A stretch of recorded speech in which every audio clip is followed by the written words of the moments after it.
Sweden joining Nato, right? So, Ry here, and I am maybe today talking about Sweden joining Nato, and I think the important thing here is that I am very not the typical Swede, right? And what I have as a backstory is that I am actually an engineer and a Swedish military engineer to some extent, and also a classic Swedish, I don't know, historical war family, right? So I'm like, oh, we're gonna join some war finally? Get Finland back from Russia? Oh, I'm ready, baby. So this is my family. See here, it's an actual sword, a sable. This is called a sabel in Swedish, or saber then in English. It's an actual, see, it's almost ugly, rusty, yeah. This is an actual inherent sword I got. I own a lot of swords, right? I own a lot of swords. Mostly katanas, very anime mostly. But it's an actual old Swedish, military sword here, my family has. It's very old.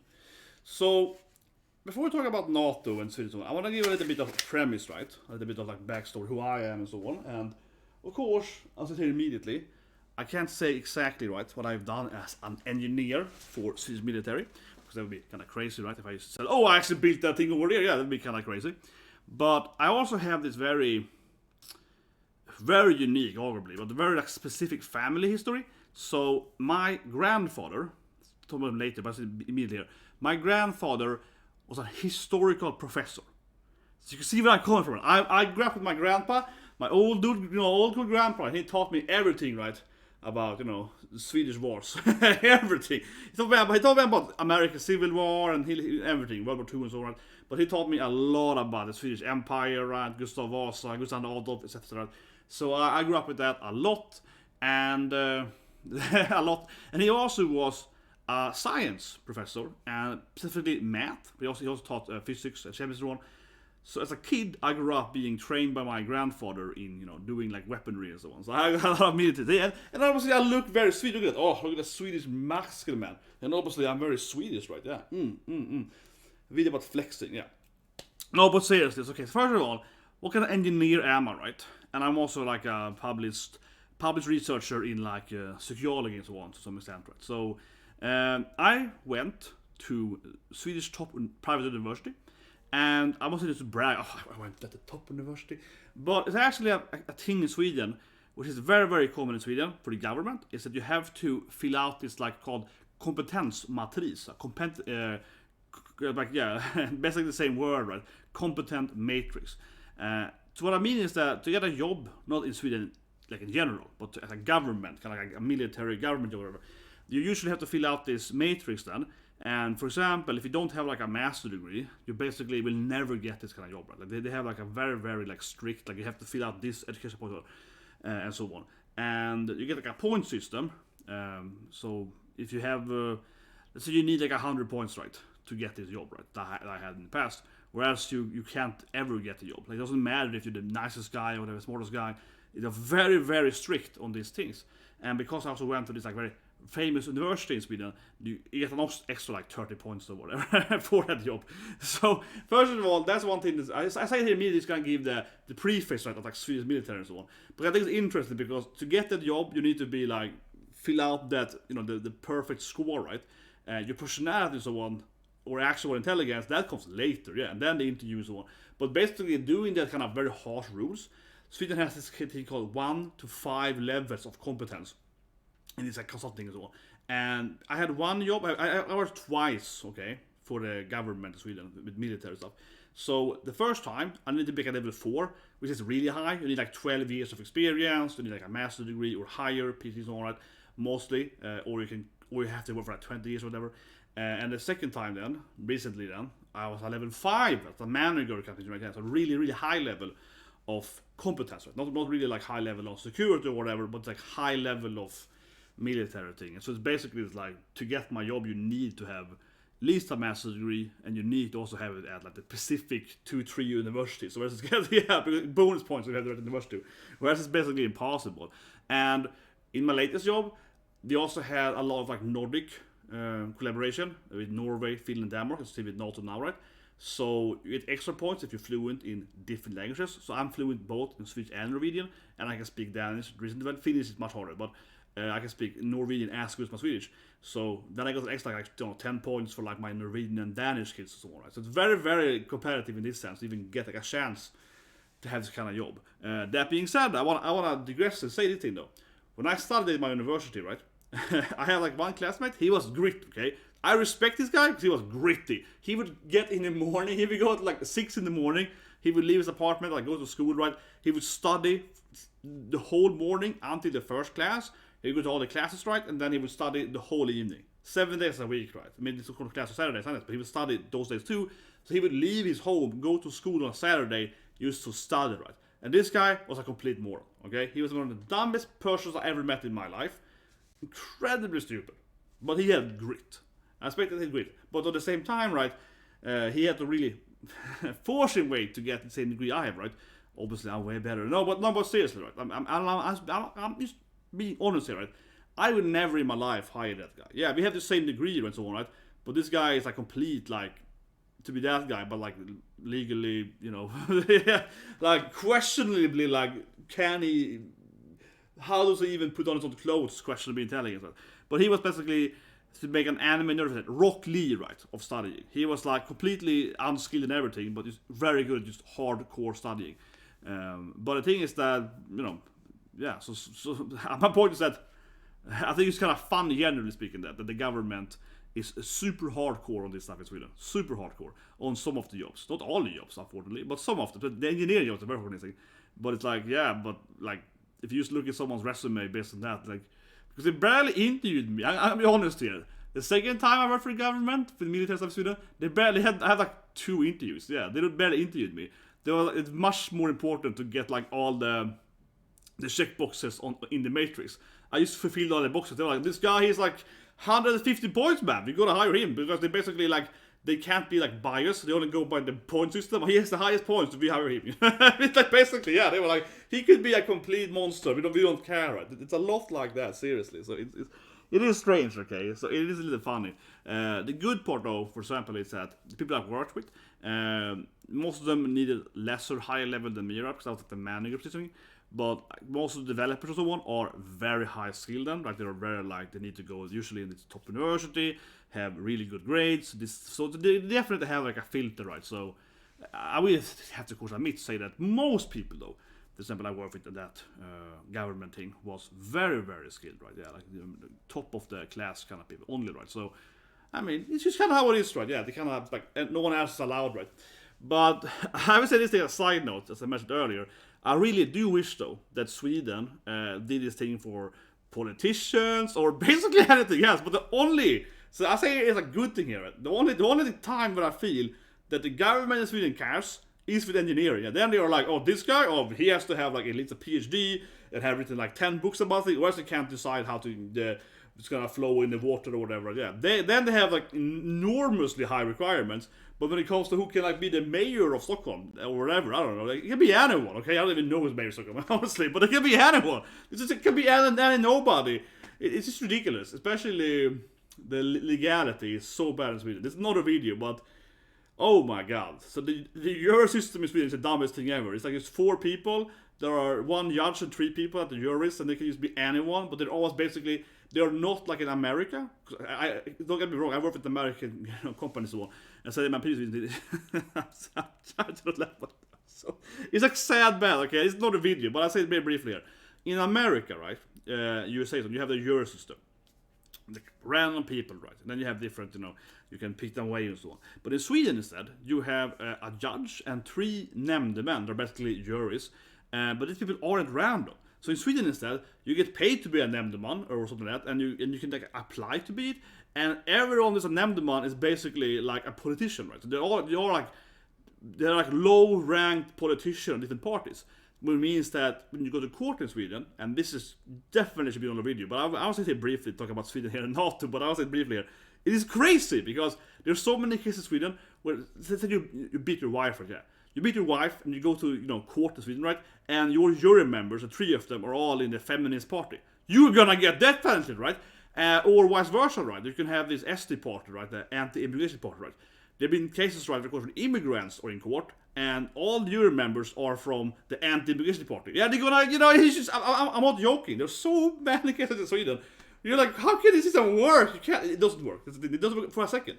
They're incredibly biased. They have like 4 judges, and they're like, oh, the political judges, whatever. That's another video, but it's crazy bad. So, I'll say it here immediately.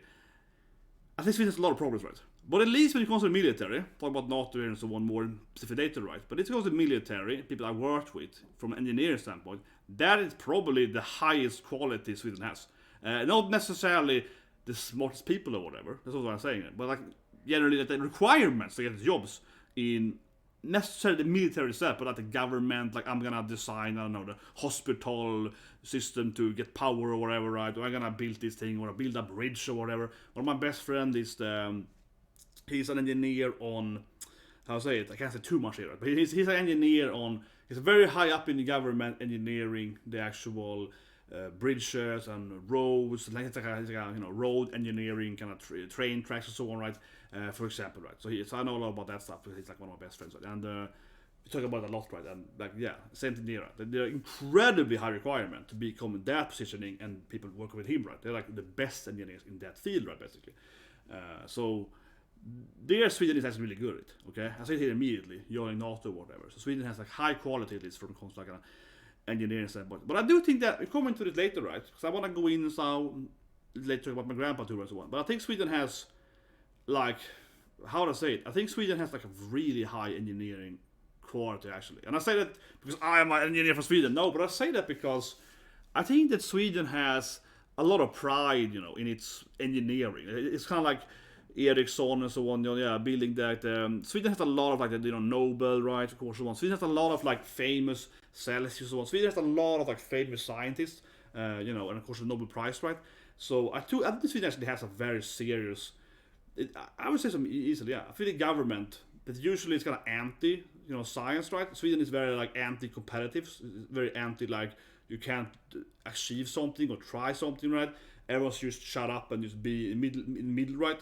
That's very jantelag in Sweden. I talked about it on the video. Very, very like mediocre kind of culture. So that's.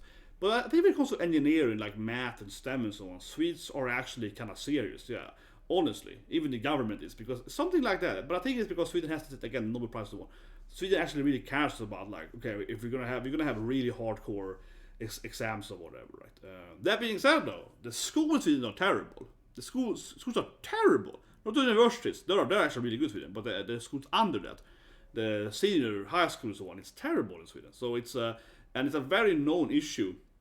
As I start with Sweden here, but it's a very known issue in Sweden that when the students finish high school and then go to university, so many are failing, right? Because it's too easy passing the high schools.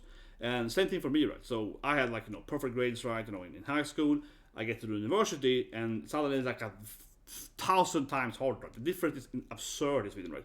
Between senior high school and university. Now, of course, I have an actual engineering degree for like the hardest university arguably in Sweden. So it's not that I didn't fail. And actually, my university is famous because they have 50 hours work weeks versus 40 hour work weeks. Usually, of course, an university is 40 hours like a normal job, right? But my university is private university and they go 50 hours. So it's a faster track too. So they're kind of towards that. But it wasn't that hard. But comparably, it was insanely hard, right, compared to what I was used to. Basically, I was used to, obviously, not doing anything and getting perfect grade. A+ without ever trying, right? Just watching anime and playing video games, right? And never actually ever trying to study. More or less, right? But let's talk about that, and I'll talk about it much more. I just want to say one thing, though, mixture here, the story here. So, I worked with, again, the military twice, right? First time, just kind of like an efficiency kind of work thing. I was basically just helping other engineers, kind of effective-wise and so on, right? So I could basically even talk about it here because I don't actually know anything particularly. I was just kind of like, I'm here to effective-wise the workload by all these other people, right? But the second time, my recent job, I'm working details here, right? But I actually have large impact on the whole country, okay? And even the whole Scandinavia. And it affects a lot of people that were on here. And I even have designed stuff that is like, what happens if this thing happens? What happens if this dam breaks? Okay, how do we fix that? Or So I can't give you too much detail here. I want to be kind of vague here, but it's basically, let's say that I have looked at, okay, not necessarily what happened, well that too as well, but what happens if someone explodes, it's like, hydro power plant, right? But more so like, okay, how do I build it so it can't be, exploded, or actually, of course, everything can obviously be like destroyed eventually, right? Like a nuke it, right? But basically, it's like, okay, but if I put this thing on the hydropower plant, then you need 10 times more power. Okay, if I put this thing, you need 50 more power, right? I work for stuff like that, right? Kinda. I mean, as vague as I can, right? But I wanna go from that because I talk about my grandfather a bit in this video. It'll be a long video, whatever. Right? My grandfather, then, as I mentioned earlier, right? Professor in math and history, right, and science. So in Sweden you have science subjects which are physics, chemistry, and biology. Usually in high school you study just NO-ämnena, lite bättre than when I was young, which was like a summary of those three, right? And a teacher would change depending on. But then you get to senior high school, and then they have them separately, and of course separately in like university and so on. So my grandfather was teaching those as well, mostly than physics, right?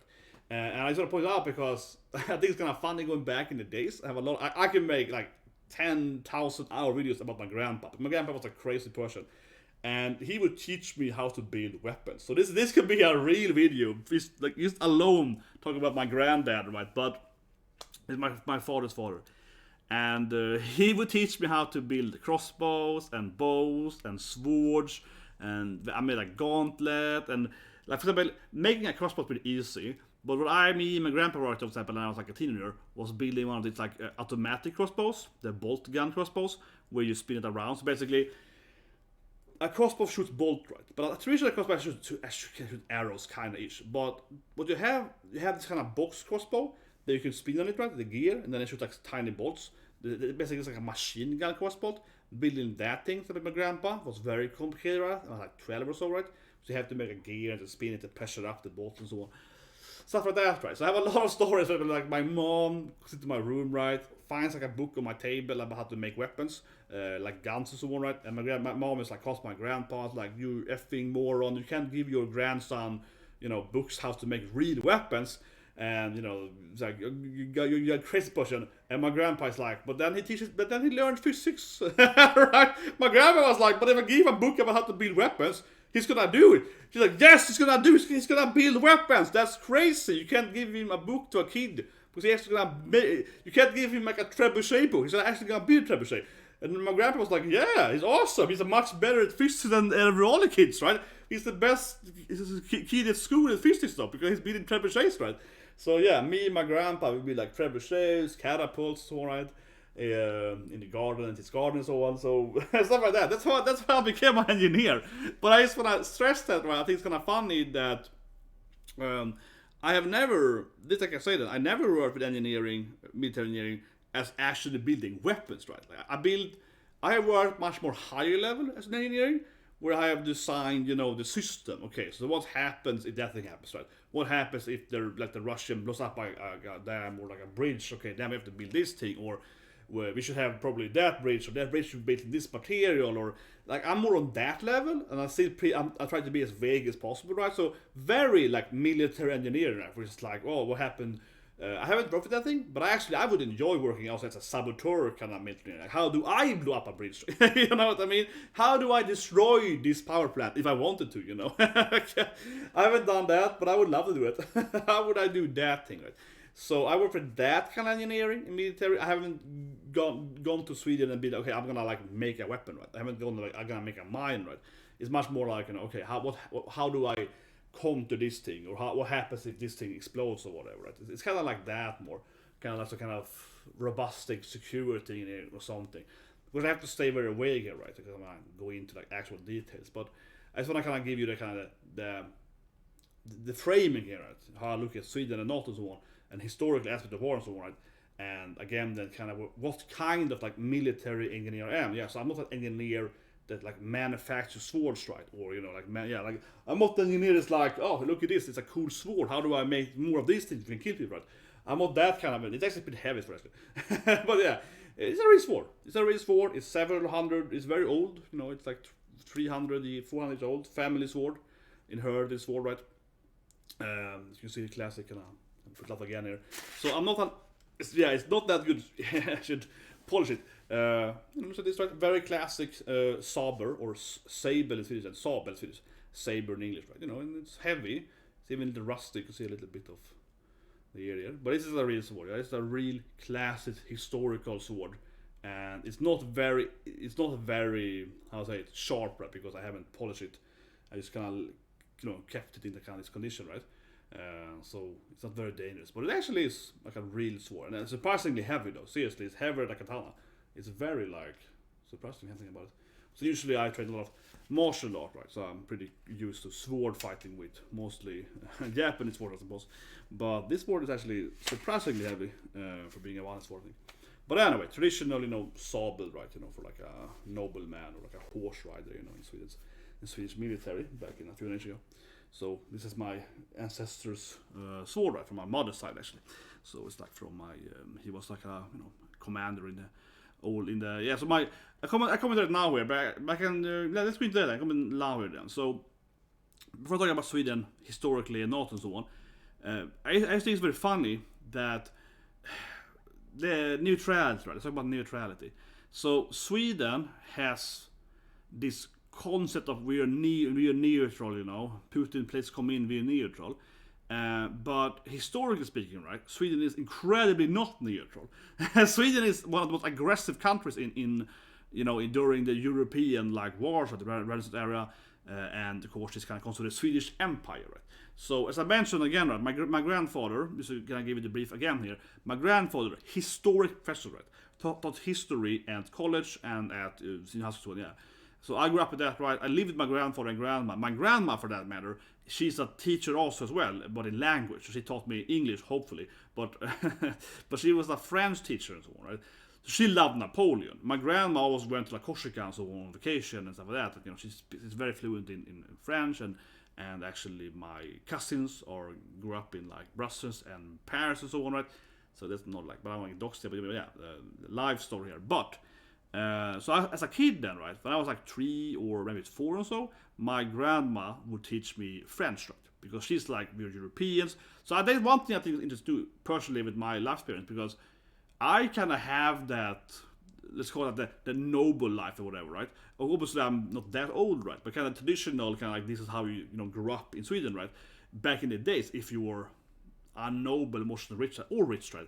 Since that my grandma was we will teach you French, right? As you're a 5-year-old, you should be fluent in French, right? Because we're Swedish, but we have allies in Paris, right? Yeah, that was kind of my grandma's view of it. I mean, I wasn't joking. My grandma was you should be able to speak French because this is Europe. We have to. So I think that's one thing that I feel is very different from a typical historical Swedish life, right? Compared to maybe American life or so on. It was very traditional, right? That you would have a French teacher, yeah. Then you would hire, you would either know yourself, right, or you would hire someone to tutor your children, right, in English and French and of course German and so on, right. German was very connected to Sweden, right, with obviously Hitler and so on as well later on, but so you would do that, right? And on my grandmother's side, for that matter, she's from her family is kind of the Pommern, kind of the German noble. Can think about it later, but basically, so for her it's you should be able to speak French, you should be able to speak German, and so on, right? And so definitely also one thing. I grew up having my grandparents being we are kind of we're real Swedish, right? We have an ancestral home, we have this estate or whatever, yeah, we have to teach you proper education, right? So I got trained in all these languages by my grandma when I grew up as a kid, yeah. So I spoke 11 languages, 12 languages, so I speak a lot of languages actually, almost English, right? That almost make my English worse too, because I actually have words, for that matter, right? As I mentioned in more videos, I have worked, right, with translating Japanese, right, to English. I've worked with Spanish, Mexican, Canadian French, German, and of course Swedish, Norwegian, Danish. So I have worked with localization for games, right, for at least 10 languages and so on, for different kind of games, right. So yeah, for example, mostly then and Russian, and Russian. So but yeah, but I grew up in that kind of home environment, but both my grandparents were this is how we live, right, and I think it's very different, honestly. So as a kid, I say here as a side note, But as a kid, I grew up, right, I expected, honestly, it's kind of fun when you're a kid, right? You can call it entitlement, whatever, or privilege, right? But I expected, right, when I got to school as a 7, 8-year-old, that my classmates would also be able to speak, French and Swedish and so on, right? And of course, most who spoke Swedish, right? And I was like, why can't you speak French for? And they were like, you shut up, you nerd kid. And I was like, huh, didn't your grandparents teach you French or something? Yeah, I was like, isn't that how you do it, right? Because we have so many neighboring countries, you need to be able to speak. So for me, at least, the typical, classical education in Sweden, right, has been that you have to learn all these languages, right? Because we have so many neighbors, tiny countries, and coming to that again with Nato, right? Swedes are very used to, right, having to allies with the British or the French or vice versa, Austria, of course, Holy Roman Empire, right, against usually the Russians, right? So historically speaking, Sweden has been allied against Russia many, many times, right? Very, very common for Swedes to fight Russia and be allied with different countries. So that's a kind of common language thing too here too, because as a kid, yeah, my grandpa taught me all about the different wars, right? Swedish empires and the war against Peter the Great, right? The first Tsar Peter in the battle of like Narva and Poltava and so on, right? My grandpa taught me this all the time, right? And it was like, for me, it was like, this is how Europe is, right? Constant wars. My grandpa was also in the military, right? So he was like a military tank commander. So he was like, this is very important, right? In all the wars. So I think I really hear, if you go away from the engineering standpoint, right? Yeah, I had a vision like, oh, Sweden. I had a vision. For me, the whole Swedish neutrality, for me, that's like crazy talk, right? I grew up as a kid and I was like, war, man. There's war all the time in Europe. I grew up in that life where my grandparents taught me constantly, every day, that Europe has wars, right? We have wars all the time. We have this fighting, and you have to be able to speak all the languages, right? Because you have to ally yourself with these different countries, and we're gonna fight the Russians or the Germans or whatever. Yeah, they had that vision that we are constantly at war, basically, right? Or there's always some kind of shit happening in Europe, right? Because they both were born and they grew up in World War II, right? So they were like, yeah, like we're gonna prepare for war, right? Yeah. My grandparents were like, yeah, World War II, baby, right? And then I also have Jewish people in my family, right? So I also have my uncle. His parents were in the Holocaust and so on, right? So yeah, like we have that stuff too, right? So I grew up in that environment. They were like, yeah, we gotta teach you all these European main languages, right? And you gotta be prepared to ally. But seriously, I'm interested because I find Sweden so crazy in that sense, right? And I'm not talking from a military engineering standpoint now, but like a personal Swedish historical standpoint. For me, again, as I mentioned, like the whole neutrality of Sweden for me is like crazy because we used to have wars all the time, right? And we used to always have allies and shit and so on. So I'm just like, from like an inherent standpoint, I'm just like, oh, joining NATO? That sounds great because, yeah, the Russians are always our enemies, so let's join this other country and fight them, right? I was like, yeah, that's what my grandparents and my father and my mom told me as a kid all the time. Like, we're gonna have to ally with our friends, right, and fight the enemies, and then of course we can betray them or something. But no, I'm joking. But I was like, yeah. So that kind of gives you where I come from too, right? Like I have a very different family lineage, right, so to speak. As a Swede, I definitely don't represent. I don't represent the average Swede at all, right? But I don't represent the rich Swede, the wealthy businessman either, right? My family is more like old estate noble family kind of thing, right? Where my grandfather, and this definitely can be visited by itself, my grandfather, he grew up in a mansion, an estate, a bit, right? So he, of course, as I mentioned, he loved history, he loved wars, right? Or loved, but he was interested in, mostly in war history, right? And as I mentioned, that he loved weapons, right? We built all his crossbows as kids, right? He loved teaching me how to build weapons, right? And how to construct, catapults and so on, right? And as a kid, it's awesome, right? Because that's how you learn engineering, right? And he was like, he grew up in an actual estate, like an actual, having a maid, having this thing, right? It's like a castle kind of ish. I've been there, of course. And they own the forest around, they own the land, right? he comes from that kind of old school household, right? So, and his of course father and lived there, and his grandfather and so on, right? Like a few 100-year-old kind of estate castle, right? And that obviously kind of shapes his mind too. He's like, military, we're gonna go in the military, we're gonna build this shit, right? We're gonna defend the country, so on, right? Very, very different, right? They kind of, I guess, if it's a communist way, yeah, certainly. But that doesn't mean my grandfather was rich though. He was just a teacher professor, right? He didn't have a high salary ever. But he kind of comes from that kind of old, very old school Swedish, right? Yeah, kind of much more kind of back in that corner. For example, I have this Bible, okay? This massive Bible. I made a video about it. It's a massive Bible. It's like this big, okay? Like this massive size. This thick, okay? It's a gigantic. The Bible weighs like 50 pounds. It's like an absurd big Bible, okay? So when my great grandmother, his mother, my grandfather's mother died, I was in the state, right? And went over her stuff, and I found this massive Bible. I've seen before. I've been there for before. I've seen before. I found this massive Bible, right? And I was like, whoa, what a badass Bible. Reminds me of the Gigas Kodis in Stockholm, where they have this giant Bible that the Swedes stole, right, in the war. Yeah, that's right. Comment there later. They stole this Bible in the war, right, against the whole Roman Empire, okay, it's Burman, whatever. But yeah, they stole this Bible, and it's very classic. I've seen it once in my life, so I recommend seeing it in Stockholm. It's a huge Bible, and it has this huge painting of Satan, right? So that Bible is like, I don't know, it's like 6 feet, something like that. It's massive, and they have this huge spread of Satan, basically, right, in one of the pages. So it's called the Demon Bible, right, or like the Gigas Codex or whatever it's called. It's in Stockholm's Royal Library. It's kind of weird because it's just a library. It's the biggest library in Sweden, and then they have to go down underground and you find this gigantic Bible, right? But that's basically the only thing that's there from like a historical aspect. The rest is just a library with books. Right? Well, it's a library. You can read books. I mean, it's nice, but it's not a museum. It's like Stockholm has a lot of great museums.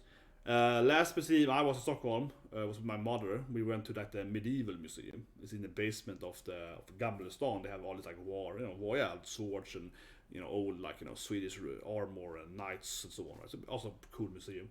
A lot of different. If you talk about the border, yeah, a lot of like classic, like medieval Sweden, right? All the weapons and so on. But that Bible is just like a standalone Bible in the Royal Library. It's kind of strange, instead of a museum. But anyway, the Bible I got from my ancestor then, very similar, because apparently it was owned by the Archbishop of the area region, right, where my family is from.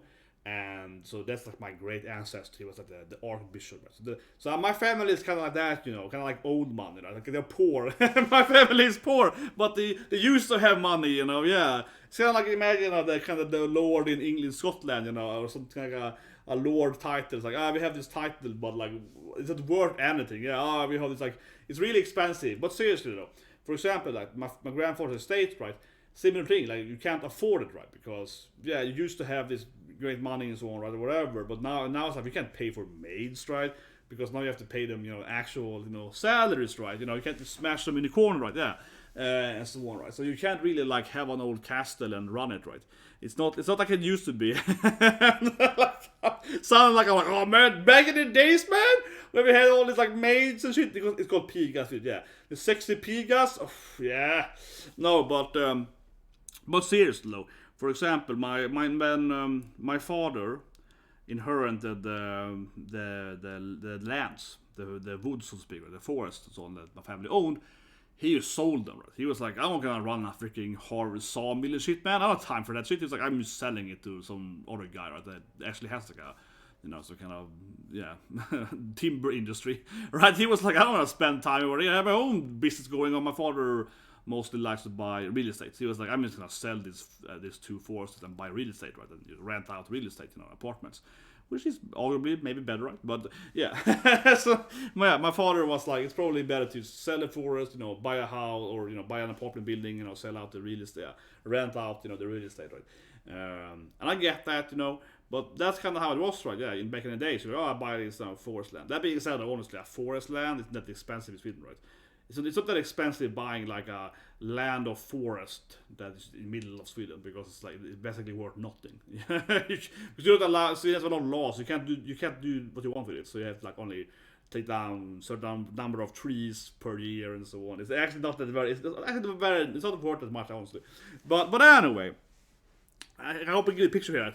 My family can cause that, right? And also my grandma's side, so his wife, my farmor, as I mentioned a bit earlier, right? Her family, she has this like Pommern, kind of like North German kind of ancestry, right?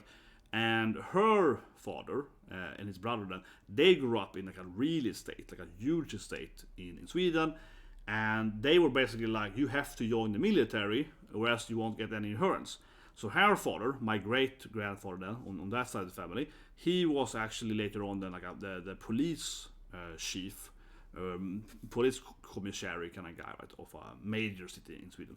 Not too much here, but that's good for Nato.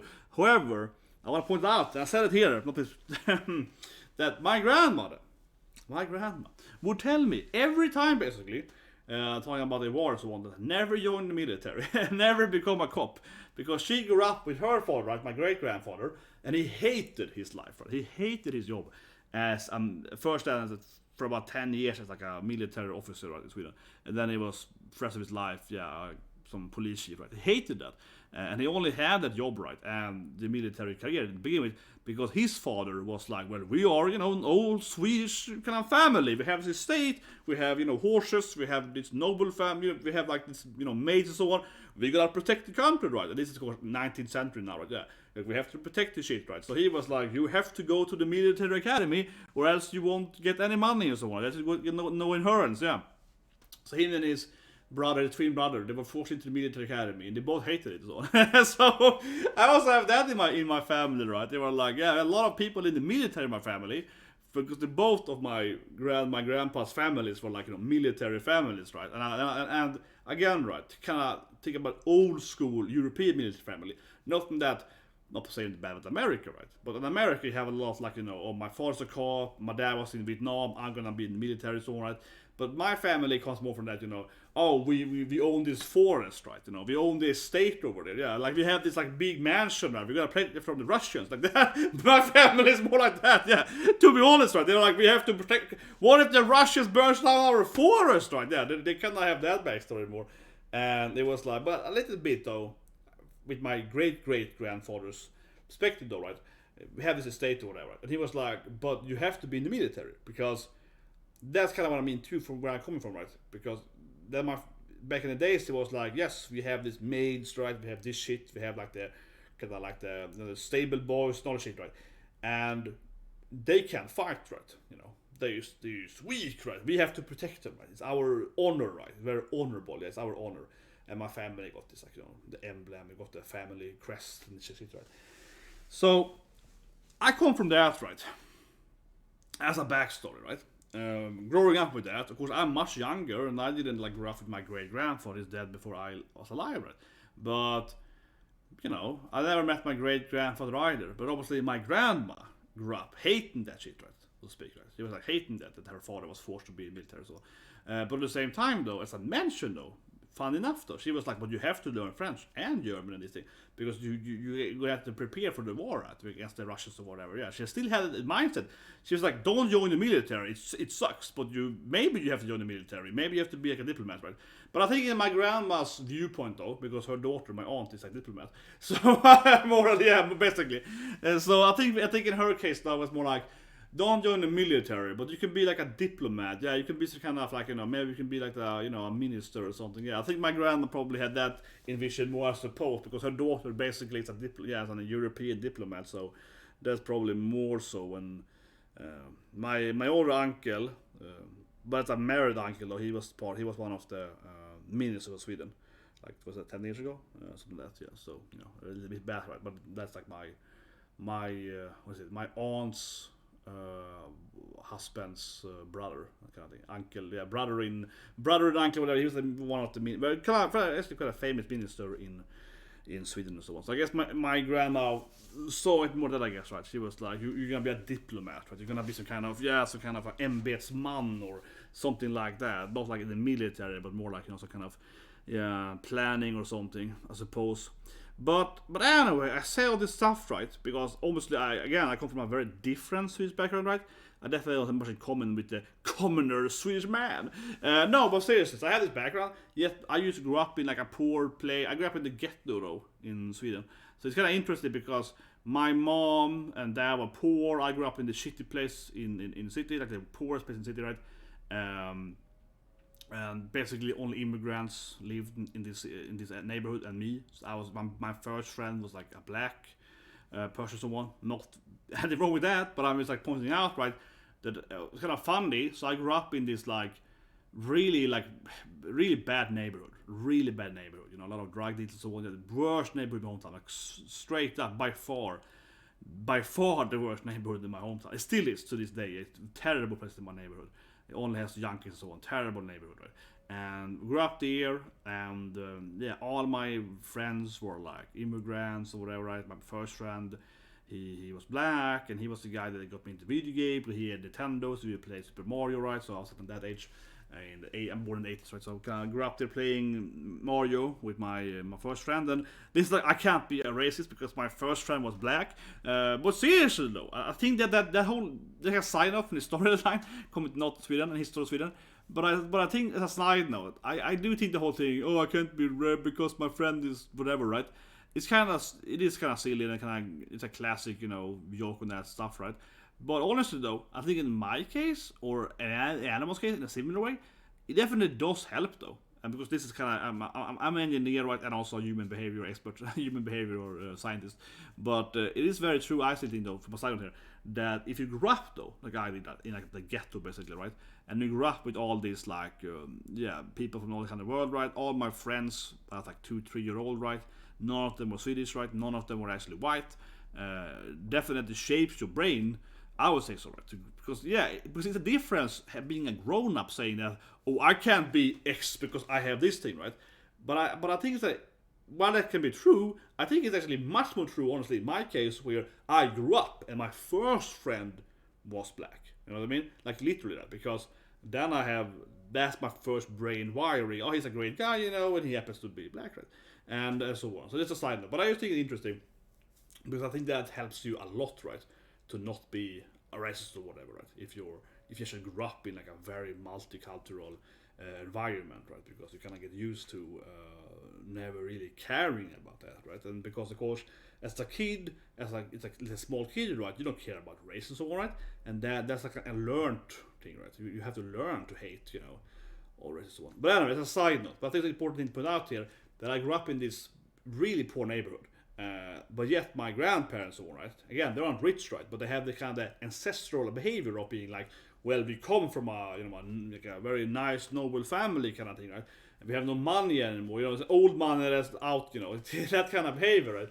So I still think that's very interesting because I obviously grew up in like a typical Swedish town, right, and all other stuff, but my family is very much like, oh, the war, you remember Karl XII? He was a great guy. Yeah. But my family is very much like, oh, you look at Napoleon, he was a great person. Oh, this guy was pretty fun, you know. Yeah, like my family is very much like that. Like my grandma, she loves the French, right? She got all these paintings. See, I got this anime wife style. My grandma, she got Napoleon. Instead of my senpai, she got a Napoleon painting. Napoleon Bonaparte, yeah. Seriously, yeah. And it's always funny to my grandma because my grandma's always like, oh, my father always said, you're not allowed to have Napoleon high or something, right? She's always like, oh, you have to have a painting of Napoleon so you can like insult or whatever. She was always like, you know, making some weird joke that, oh, I only have the painting of Napoleon, this huge painting, so I can like make fun of him or something. And I was like, yeah, but you still have this huge painting of Napoleon in the middle of your living room. Like this huge painting in the middle, kind of like this, you know, but a massive painting of Napoleon. I'm like, but you still have that though. He's like, yeah, so I can make fun of him. So I can be like, you know, spit on it every day. Sure, but you never actually do that. You just have it there. And she's like, oh, I spit on it when I'm alone. I was like, okay, Grandma. Okay, so my grandma is a huge Napoleon fan. She's like, oh, back in the days, you know, French Empire, that was the shit, you know. She's basically like that, yeah. So that's kind of my backstory, right? Coming to this from an historical, like an ancestral war family, right? Yeah, my family, I was like, oh yeah, we got the war, man. And on my mother's side, we have this warrior name. So my mother's last name is based on, and this is the sword come from, right? So on my mother's side of the family, this is not like, so my father's side, right? That's very like, classic old school kind of, like we gotta protect the land from the evil Russians or whatever, right? Or the Danes or whatever, right? Kind of family household. Yeah, we own this like forest here, right? My mother's side, on the other hand, it's much more like, yeah, like what would you say, right? Like her ancestor was like a commander in the military kind of thing, right? Got like a military commander name, so that name is like ancestral. Oh, you gotta have this name because that kind of stuff, right? So that's gonna come also very militaristic family. So anyway, I'm talking about, you kind of like me framing it, right? But everything I'm talking about is very true for Swedes, right? And I think it's very interesting because Sweden then, the whole neutral stuff for me never made any sense, right? Because Sweden was never really neutral. In World War II, we basically were on the German side, right? Sweden were on Hitler's side in World War II, absolutely were. And I was, it's a good thing. I'm saying that Sweden wasn't neutral. It's a bullshit lie, right? To begin with, it's over that immediately. They helped the Germans a lot, right, in World War II, and also weapons. And one thing Sweden has going for it, always had for many, many years, is that Sweden has a huge military complex, okay?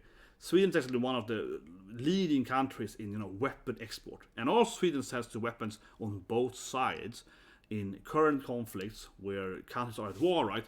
You're supposed to sell to countries on both sides, or even none of them, right? Typically in UN stuff and so on. You're supposed to only you're supposed to only sell weapons, right, to basically countries that are at peace. Sweden has never followed that. Sweden has sold weapons for all the time to people fighting our wars and so on. So Sweden has just profited on the wars, right, during World War II and so on. Yeah. Sweden is like, oh, can we sell weapons to the Germans? Of course we can. Yeah, they're like, oh, you want to be like Cannon, Hitler? Yeah.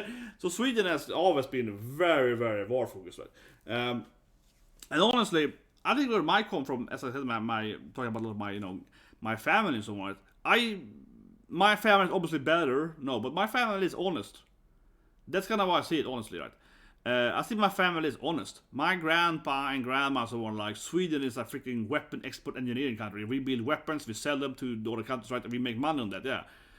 We are feel the commoner in Sweden, so to speak, right? The common man. But I kind of jokingly say the commoner now, obviously an old Swedish family, right? Yeah, the commoner, so to speak, right? They are like, oh yeah, neutral, socialistic kind of people, right? But they don't even understand how Sweden works to the actual effect. Because one of Sweden's biggest things has been the weapon export for the last 50 years something. Yeah, Sweden has been a weapon producing country for many, many years. And Sweden, made a lot of the profits back in the days too on the powerful. Sweden had a lot of metal, still has. But Sweden had, so if you jump back to Gustav II Adolf and so on, right, and the Swedish Empire times, one of the reasons Sweden was very powerful was because the Nordic countries, especially Sweden, which is a big country in Nordic Scandinavia, has a lot of resources, right? And I'm talking about like iron, copper and so on. Right?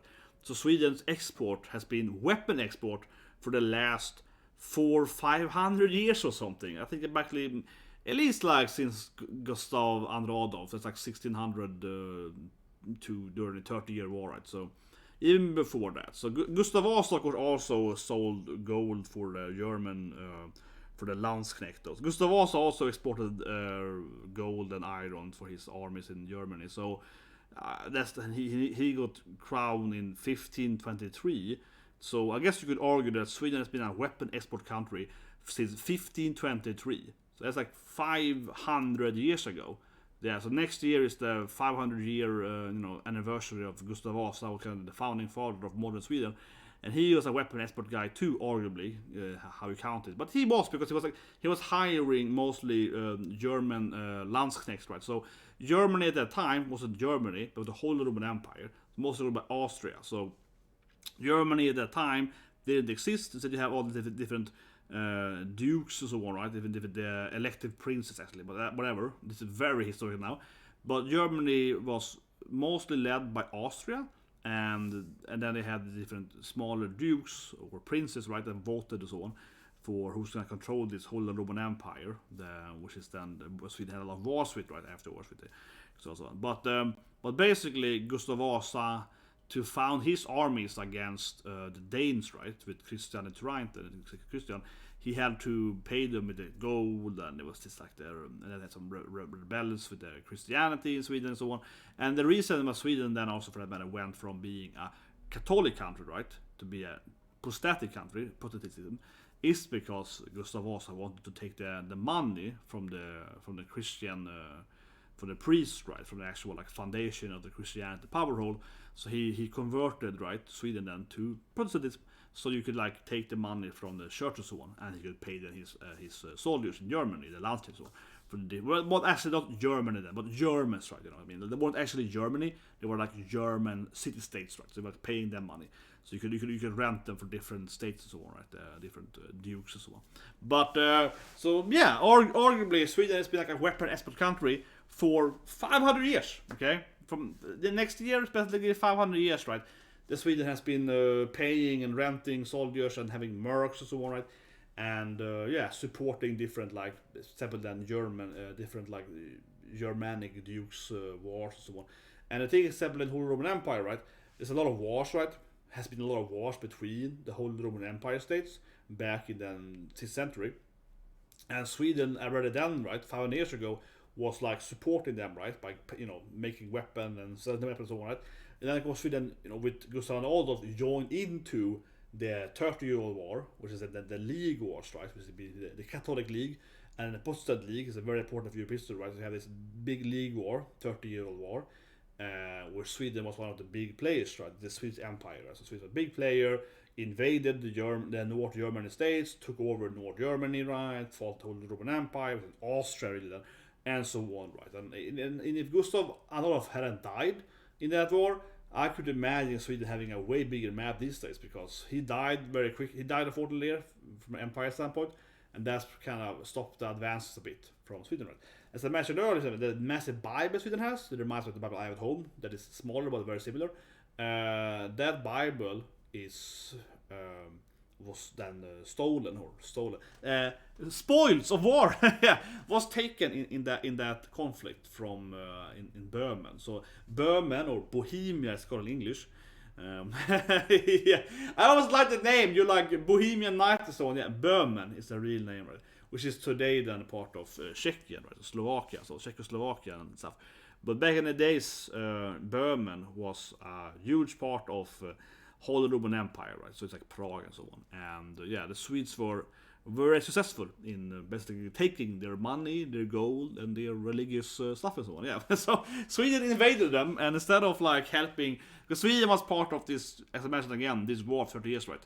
So was of course the French and so on, and the British. But Sweden spent a lot of time basically stealing, or taking war spoils from the German city-states, yeah, like Böhmen. They were like, oh, let's go in there and take all their, because for example, Böhmen had this like huge collection of antiques, right, so on, and Sweden were like, there's a very specific fight in Sweden, where Sweden was supposed to go and help their allies. So Nato, listen to this Nato, but is it true? Sweden was supposed to help their allies in a fight, and instead of doing that, the army was like, what if we go to like Prague and go over there in Böhmen and just take all the loot instead? So Sweden is that country. If you ever played one of these role playing like World of Warcraft, when someone is like, I'm just looting over here, people are like dying over here. I have to loot. I will pick up my sword here. Yeah, Sweden was that country. There was, instead of helping their allies in a conflict, they sent their armies to loot instead. So they went over there and loot and obviously pillaged and armed and yeah, gangbanged some poor girls, seriously, yeah, they went over there and just robbed and stole everything from them, basically. And then they were like, oh, sorry, we didn't get the memo. There was we were fighting the Germans over there, we missed that memo. Oh, what, the whole Roman Empire? Sorry about that. Like, we have all this gold here, like, you wanted the gold? Yeah, so Sweden literally did that. They ignored the allies in a obviously this was like 30 years, right? But in one of those like big conflicts, they went like, we're gonna go there instead, just to loot and yeah, take some slaves or whatever, basically. Yeah, it's like Man, Nato, don't listen to me. Sweden is very trusty, okay? Sweden is a very trustworthy country. We would never betray you guys. We would never go over there and just loot instead. But anyway, Sweden has a history, right, of, as I said, war export, weapon export, right, of attacking countries next to each other, and of course having huge amount of conflict with Russia, right? And Sweden had Finland, or Finland as a country was part of Sweden for 700 years. So back in the days, right, Swedish Empire and so on, there was no Finland. Finland was Sweden. And I worked with Finnish people, right?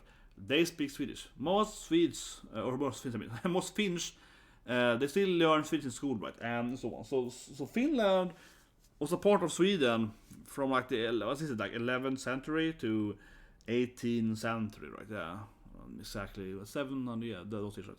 But and that's of course one reason, right, why Finland and Sweden today are very knitted together with like the NATO joining and so on, right? Like the NATO gonna join NATO together because Swedes helped them in example the what's it called again in English? Vinterkriget in Swedish, Winter Wars. Oh, I don't know what's called in English, but in you have this like conflict, right, between Russia and Finland. It's called the Vinterkriget in Swedish, but I couldn't remember what's called in English. It's just called Winter War in Swedish, yeah, Winter War. But it's like the war when they fought them in the snow, of course, right, like guerrilla warfare against the Russians. And Swedes helped out a lot with that, with military power. Also, one of those weird things, Sweden is like, oh, we've been neutral. Yeah, but you sent the Finnish a lot of weapons and soldiers. But they went there voluntarily. The people from Sweden went to Finland to fight the Russians in the Winter Wars voluntarily. So they weren't sent by the state. But it was like, but you give them weapons. No, but they went there voluntarily. So Sweden has always been a douchebag liar. If I'm the only one, it's my grandpa Thomas kid too. We basically were part of the Winter War. It was, yeah, Sweden was officially part of it, but we sent military aid and weaponry and soldiers. Even though the soldiers weren't like forced to go there, but they were like, do you wanna go there and kill Russians? They're like, yeah, okay, here's a gun, go and kill some Russians. So no, Sweden was literally in the Winter War, more or less, right? Not with this full military might, but yeah, they supported them a lot. And again, people went there to fight against the Russians, right? And the Swedish state gave them weapons, more or less. Like, it's almost like they did right? They gave them like weapons, rifles and so on. They were like, take the rifle if you want to. It's like, here's a sword. Do you want to kill a Russian guy? Take this sword. I mean, I'm looking over here. You can like grab it if you want to. Yeah, it's like just take it, but I don't care. It was a lot like that, right? They just kind of like handed out weapons to go and fight the Russians, and then they claimed to be, oh, we were neutral, okay? We didn't actually fight them. We just like accidentally gave the people weapons to fight if we wanted to. So Sweden has always been like a douchebag liar, honestly. But seriously, Sweden was not neutral during World War II at all. I had mentioned earlier, but they were on Hitler's side, 100%. And also it makes sense from a Swedish perspective because after the whole Roman Empire wars, the Sweden had, right, as I mentioned with the burning of Burma and so on. Right? It's called something like there are different names for it, but yeah, Sweden was very unpopular, the Swedes, right, in Eastern Europe, like in Burma and Poland and so on, because they pillaged and art and burned down a lot of people and so on. This is thing called like the Swedish Exodus kind of thing, where they just like killed a lot of people in Eastern Europe, but whatever. So Sweden did a lot of bad shit back in the days, right?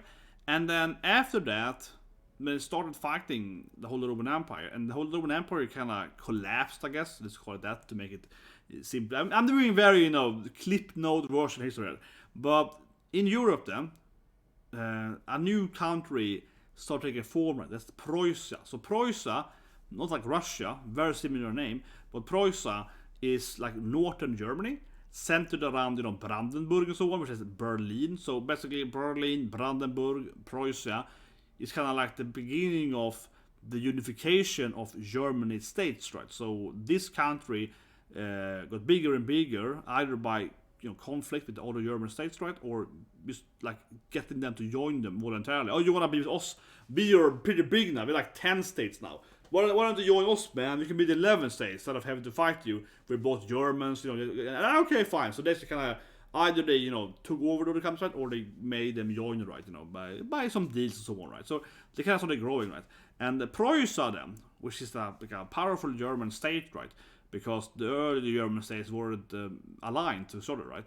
They were controlled by, as I mentioned, mostly Austria, but they weren't. Sometimes they were inner fighting, and they would fight the Swedes or whatever, right, together.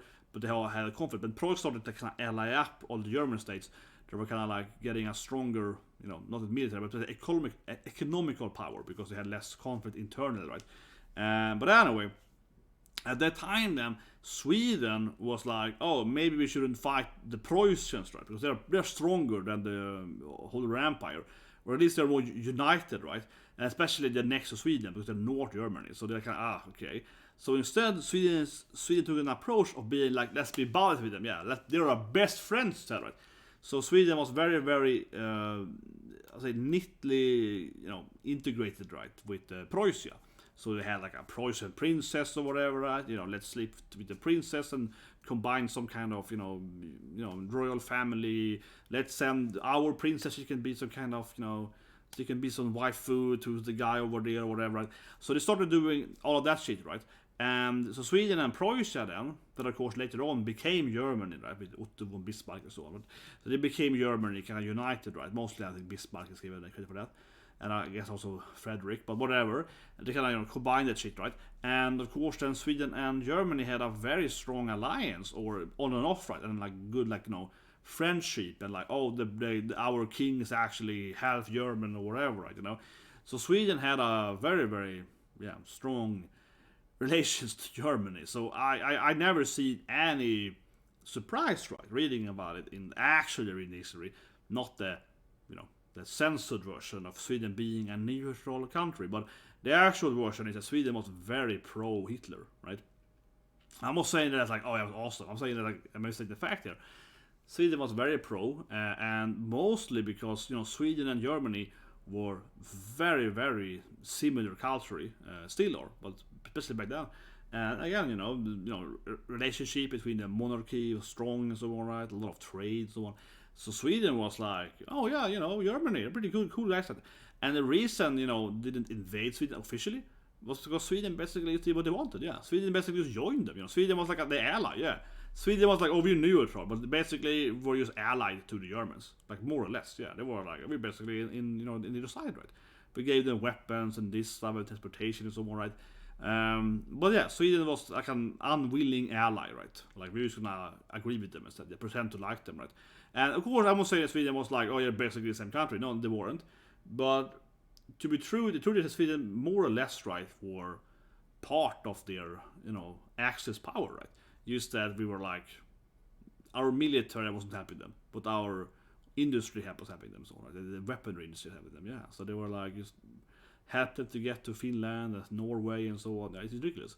It's ridiculous to claim Sweden was neutral, and Sweden actually had to pay for that in the war system afterwards. So after World War II, Sweden has to pay, reparations to other countries because Sweden broke a couple of different shit, right? But they were selling weapons to Germany and so on illegally. So they had to pay reparation for that, right? But they kind of had pushed it under the side now, They kind of pretended they never do that. But basically, they were their allies, right? They were like non-weapon, what's it called? There's a better name for it, but basically you're someone's ally, but you refuse to actually be armed, right? Like you're an ally in every way possible, except just your military won't join them, right? But basically, like everything else, they were allied with them, trade and so on, and every other way. Definitely, at least like a non-pact, a non-aggressive pact kind of thing going on there, right? But that's the reason they didn't invade Sweden, right? Because Sweden basically didn't have to be invaded. They're like, we're gonna join you guys, like they were. Whatever. Let's help you out, right? You want weapons? Here's some weapons, man. Or you want some guns? So Sweden again, was very like. I think it's very good to put out there. The whole Nato thing, right? Sweden was basically part of Germany's World War II part. As I mentioned with the Russians too, they were basically with the Finnish, right? So Sweden has always had this bullshit neutrality. I think that's probably the biggest thing I would say about Swedish neutrality. Talking about my historical aspect, right? The Sweden has almost never been neutral during these years. It's always had that. Oh, the Napoleon Wars, the coalition wars against Napoleon. Sweden was part of that too. Come on, Sweden was like, yeah, let's kill the evil French guy. He's too powerful. Even though we have a French king right now, but yeah, Sweden was part of that too in the coalition against Napoleon. Sweden was also part of that. So Sweden has been in like almost not every war, but Sweden has been in a lot of wars since the neutrality time, right? And it's like, yeah. So it's complete bullshit, and it's one of the things where you're like, okay, so you actually never read history book. Because for example, then a very important point again, the coalition war, Sweden was officially in the war too. There was none of this like, oh, we're helping them against Napoleon because he's really annoying. No. Sweden was military-wise was part of the Napoleon war, like against Napoleon, right? But it seems like, but Swedes today, right, especially the politician, they love to claim that Sweden, was neutral, right? Because like, we were neutral. I mean, but what about the Napoleon coalition war? So no, but like, he was really evil. He was like Hitler back in the days. So we cannot join against him, right? Yeah, but you still joined the war. No, we were like, we have to because he was so powerful. It's kind of like they're acting like some kind of super villain, right? They're acting like we had to join against him. He was like the new evil super lord, he was like the hell dimension guy, whatever, right? People love to act like Sweden was neutral these years, but it's a factually inaccurate because we joined in that war. We were not neutral against in World War II because again we had to pay reparation. If we were truly neutral, we wouldn't have to pay reparation, right? If we actually be neutral, we would have to pay reparation. We were not neutral in the Winter War with the Russians, right? And so on. We really weren't. The same thing there again. Would have to probably have to pay reparation if people didn't hate Russia, right? That's the thing, right? If Germany would have won World War II, right? Sweden would have to pay reparation because obviously Germany would be like, yeah, we like these guys, right? But now Germany lost, so now we have to pay reparation, right? And when it comes to like Russia, Finland, Sweden, right? The same thing there. No one likes Russia, just like kind of right now, right? No one is a fan of Russia. So even if Russia, those guys are clearly not neutral. They're giving the weapon and shit. They're clearly breaking, whatever. The best part of the war, right? During the Winter War, the other countries are gonna be like, but I mean, Russia, no one likes you anyway. So whatever. The British are be like, shut up, Russia. You know what I mean? So that's kind of like imagining it as like a high school drama, right? And the bully that is always mean to everyone, everyone hates this guy, right? Let's call him Putin. But you get my point, yeah. The annoying bully guy, right? Suddenly he's bullied by some other guy. Let's call that, Sweden, whatever you put. And he's like, oh, this guy's bullying me, right? Everyone's gonna be like, yeah, but you were the biggest bully, so you deserve it, right? That's kind of how Sweden. You can see Sweden in the Winter War. They were kind of like helping the Finns, right? Kind of like right now, where people are sending weapons to Ukraine, right? And the Russians were like, that's mean. They're breaking the law, right? Or they're breaking the alliance and this thing, right? And everyone's like, shut up, Russia. Shut up. No one likes you anyway. You deserve it, right? That was kind of it. Just like we see right now, where everyone's helping Ukraine, right? And Russia's like, that's clearly breaking, shut up. It's like, shut up, Russia. No one likes you anyway. It's a lot of that feeling, right? It's a lot of that feeling where, but you weren't really, neutral anyway, right? Yeah. It's kind of like that. And you see the same thing now, because if Russia would complain, about whatever, right? Countries helping Ukraine, it's basically Russia against everyone, so no one's gonna like agree with them. It's like, yeah, so like we're still neutral. Think about that actually, right? Sweden has sent stuff to Ukraine, right? Which the left in Sweden were against, right? Which are communists, so no surprise there. But yeah, the communists in Sweden were against sending help to Ukraine, and the course saying like, oh, we don't want to do that. That's not neutral. But of course, it's more like they're pro-Russia, so that's probably more reason why. But I do agree with them from a technical standpoint. The left in Sweden didn't want to help Ukraine, right, in any kind of way with weapons, because they were like, that breaks our neutrality. And yeah, technically, it is not neutral to send weapons to Ukraine. Right? Sweden has already broken the neutrality by helping Ukraine in an active war, and it also breaks some of these like typical, UN, you can't sell weapons and so on. But I guess given they probably just gave them the weapons, right? Ukraine didn't have to pay for the weapons. But Sweden, as I mentioned earlier, has a history of selling weapons to countries in war, right? But in Ukraine, they were like, oh, we feel sorry about that, so we give them for free, right? But it's like, yeah, Sweden has, that is breaking neutrality. So I do agree with the communists in Sweden that are like, that's breaking Sweden's neutrality. Absolutely. But however, though, I don't agree with them saying that Sweden is a neutral country, because Sweden isn't neutral, and Sweden usually hasn't been neutral, right, for the last 300 years, 400 years. Sweden has done this shit over and over again. Sweden do this all the time. Sweden is selling weapons to like India and so on. There are like Pakistan and Israel. Sweden has been in those countries, right, selling weapons to these like Middle Eastern and Asian countries that has been in wars or are still in wars. Sweden are selling weapons to them. That is not neutral. Sweden is breaking a classic neutral. Sweden has never been neutral, basically. Sweden is like neutral in the sense that sometimes we don't sell weapons or help out different war sides, but mostly, I mean, we done it right for all the years, and that's how I made my family. Honestly, you can have in New York about my family being like, you know, old rich money or whatever, right? But of course, my family is poor as hell, though. But as I mentioned, right, it's kind of like, yeah, my grandfather grew up in like a castle, but then that castle is more a liability because he can't afford that shit, and then it just costs him money instead. You know what I mean? It's that, yeah, old no money kind of side, right? But from a mental standpoint, right, my grandpa and grandma are like, oh, we're at war, we gotta prepare for this thing, Russians are coming, right? That's kind of how they are imagining the world, right? And I think, yeah, it's more honest, right? Because my grandpa, as I mentioned, historical nerd, right, loves history, loves military science. I talk about, he was like, oh yeah, Sweden is great because we make so much weapons, it's awesome, you know? Yeah, my grandpa was like, oh yeah, we should make more weapons, we should sell more weapons to those, you know, Kurds or whatever. Yeah, my grandpa was like, let's sell more weapons to Israel, that would be fun, right? No, I'm obviously being suspicious, but to a large extent, yes, he was a lot like that. He was like, you know, yeah, that's great, you know, we making weapons, making money, you know. He was like, yeah, why would we not do that? Someone's gonna make weapons anyway. We might as well do it, right? But I think that's the honest reality, and I start by saying that because that's how Sweden has always acted, right? Sweden profited massively on World War II, and Sweden is one of the richest countries in the world today because of the lead we had, where the other countries got the industry bombed, right, in World War II. We didn't. We just made money in World War II, and then we had a lot of money after World War II. So we had more money and better industry. So Sweden could make even more money, right? So Sweden has always been like a war profiting country. And as I mentioned again, that they have been selling weapons since the last 50 years to active forces, right? Which is actually against a lot of the things. But Sweden, I guess, has always been good at presenting itself as a neutral, peaceful country that everyone kind of likes. So Sweden has always been like, you know, yeah, but you know, the Swedes aren't they breaking neutrality and these things and so on. Like, but you know, the Swedes are pretty nice people. Yeah, we don't care about that. But also, of course, and that's kind of coming to the end, I guess, of the Nato session too, right? Sweden is already very, very connected with Nato. Of course, I can't say too much here, but you know what people already know, right? Sweden and Nato has been working together for many years. Sweden has been selling weapons to Nato and countries and right forever, right?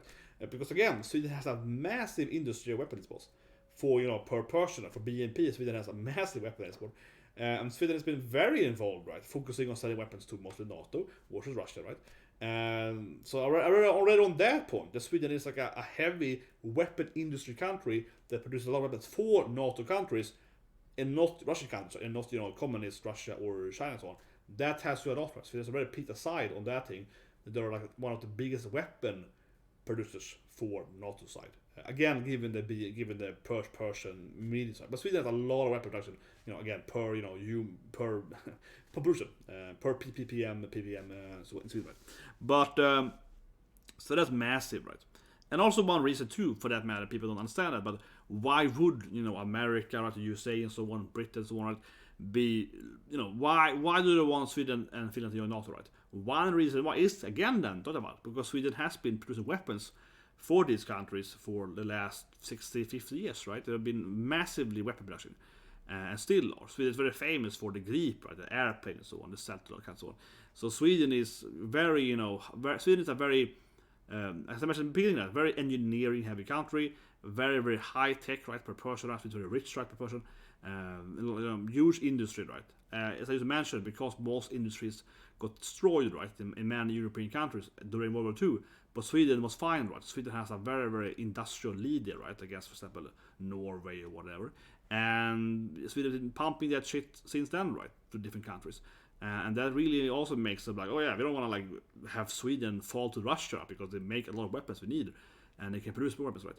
And one reason, right, that America and so on wants Sweden to join is because they are of course imagining Sweden has to increase their BNP production of military, right? They have to increase the how much military Sweden spends money on, right? But one thing that no one really talks about, but it's very actually true, is that all the other countries, right? They also hope that Sweden is gonna amp up the production, right? So not only are Sweden gonna use more of their own money to build their own defense forces, right? To be in NATO, but Sweden also is probably gonna produce more weaponry, right, for the other countries and themselves, right? Because if Sweden has to increase the BNP of military advances, right, they also really have to, not have to, but probably, but have to increase their also military production, right? Generally speaking, both to have more weapons themselves, but also to get other people. So it's also like a thing there that's by Sweden increasing their military production, generally speaking, they can then sell it right to Norway and Denmark and Finland and so on, and especially in America and so on, and France and UK and so on. So it's a lot of that also.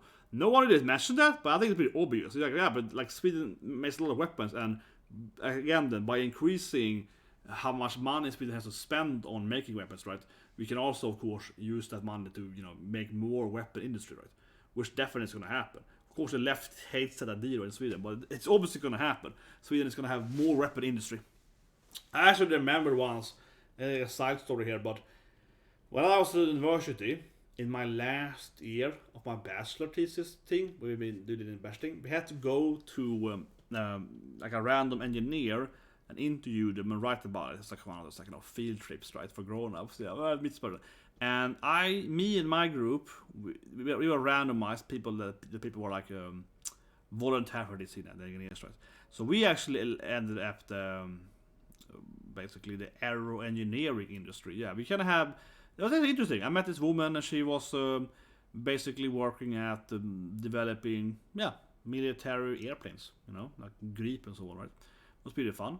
But anyway, I bring up the story because I remember it so well. So we were there, yada yada, interesting meeting, because of food, so on, good to see the place, right, a little bit, got still a little bit of the, military shit, right?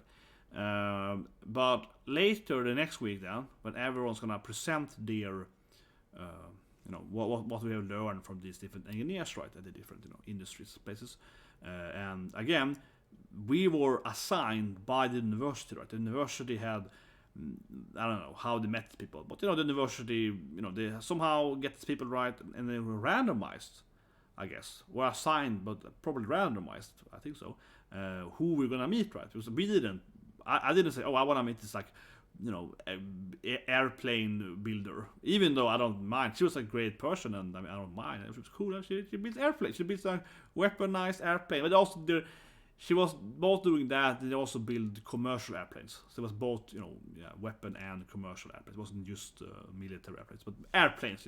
Airplane industry. Right? That's cool. Okay, it was cool. Interesting job.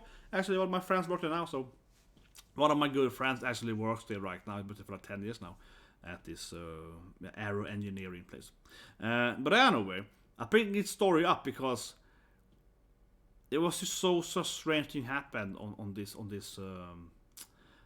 when we're gonna give the presentation, right, what we have learned. So not my group, but the other group had been to Bofors, whatever it's called back in those days. Basically, the Swedish military, when they build artillery, like they build actual the Bofors cannon and so on, which are used in actual wars a lot, right? Very iconic Swedish artillery range. So one group, like 5 people, they had been to this like serious and I have a friend that was too for that. Yeah, I know a guy, he's like a manager, or maybe I shouldn't say friend. I have a guy I hate, I guess. An old coworker I hate. He was at the modern version of Bofors, like the artillery military. He's like a manager at the artillery production in Sweden. Okay, but it's a real place. Okay, again, it's a lot of people working there. I know a lot of people working in the military in Sweden, but he's one. I hate him, but anyway, he didn't work back in the days.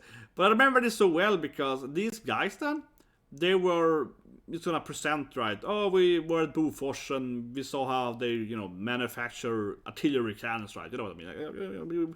We were there. It's cool, the engineers. It's cool. We got to learn how to build, cannons, whatever. You know what I mean? I would love to go there, because I've been for catapults, whatever. But so they were gonna start the presentation, right? And then this girl in the class, which I won't say who she was, but obviously I had very few female classmates, so it wasn't it's hard to guess. If you know who my classmates were, I only had like 4 or 5 females that year. It's like 120 guys and like 4 girls, right? So not that many to pick from, but yeah, basically, right. So one of the girls started screaming.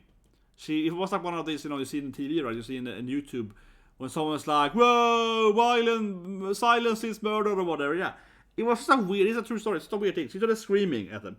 Just screaming at them. Yeah, it's like, "Whoa, weapon is wrong. Sweden should be neutral." Yeah, Sweden is neutral, and so on. She started screaming at them like it's like a crazy person. It's out of nowhere. She just jumped up and was like, "F you, goddamn war support. Sweden should be neutral." And I just remember sitting there. Not only was it really like, what F is she doing, right? But I was like, but Sweden has done it for like the last 50 years. We aren't neutral just because we... I was that besserwisser kid. I was like, actually, miss, Sweden has been selling artillery weapons to India for 50 years or something. Yeah, actually, I was that kind of guy. I used to provoke her. Which I said, of course, I am that guy. I was like, actually, that's wrong. Yeah, I threw out some insults to her. It made fun of her. I was like, actually, that's not even correct. Yeah, and so on, right? But I remember this thing because she had like a mental breakdown. She was like, they were like, Sweden builds artillery. She's like, no, we're neutral, Yeah, she was like, what? No, my Sweden has no weapons or whatever, right? And I was like, what the F, man? Like, are you stupid? We have been building artillery cannons for the last 50 years at least. I was like, what? Bofors artillery is like super famous in Sweden. It's like, I don't know, 10% of the BNP or something that year of the import revenue plus for Sweden. It's like freaking weapon export that year. I was like, what are you talking about? It's like more weapon export than we produce cars or whatever. Yeah, I was like, what, man? We produce tanks more than we do cars, basically. It was so strange. She had like an actual one of these. This was before YouTube, okay? I'm an old man, okay? This was like in 2000s, okay? This was before. I'm not that old, but it was like before we had YouTube and before we had stuff. We had YouTube, I guess, but YouTube wasn't a big thing then. But I wish someone had recorded it. I didn't have a smartphone, I wish someone had recorded it because she has to have one of those literal. You see this like feminist, whatever, woke SUV broke down. She finally learned that Sweden was producing weapons, right? She was like, "What? Not my neutral country! No!" And it was like started screaming and crying, and we were like, "What? You didn't know this?" And actually there was that thing too. She literally didn't know apparently that Sweden produced weapons, right? So the Swedish lie to some people that we are neutral and so on is actually quite a big thing, yeah, because people, this is like a 20-year-old, 21-year-old, somewhere there, right, a woman going to this like top university, right, very, very hard to get into. You have to have like, perfect grades, right, A+ and everything, basically, right, and she didn't know Sweden was selling weapons that we've been doing since forever. And I was like, what the F, right?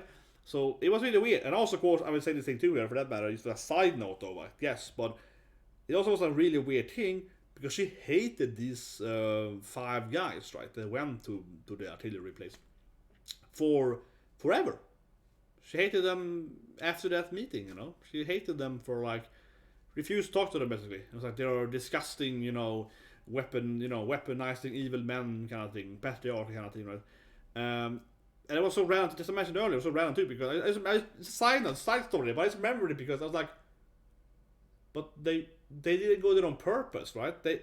I went to the airplane, industry, not because I want to work in the industry, but because the university was like, this is your assignment, go to the, the plane industry, yeah, go look how to make airplanes, Yeah.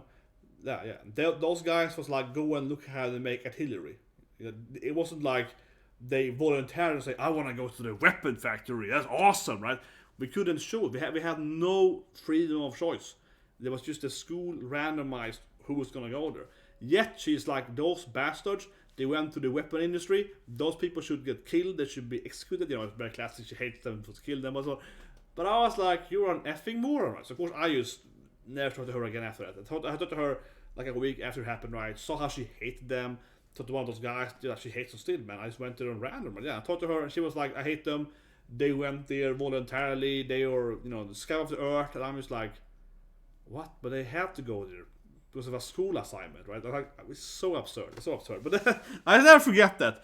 How she basically had like grudge against these 4-5 people. for the rest of her life, basically. To this day, I guess. I haven't talked to this woman since, I don't know, 15 years ago, right? But probably still hates them to this day, right? Because she was like, they went to the weapon factory because they wanted to see people getting killed, right?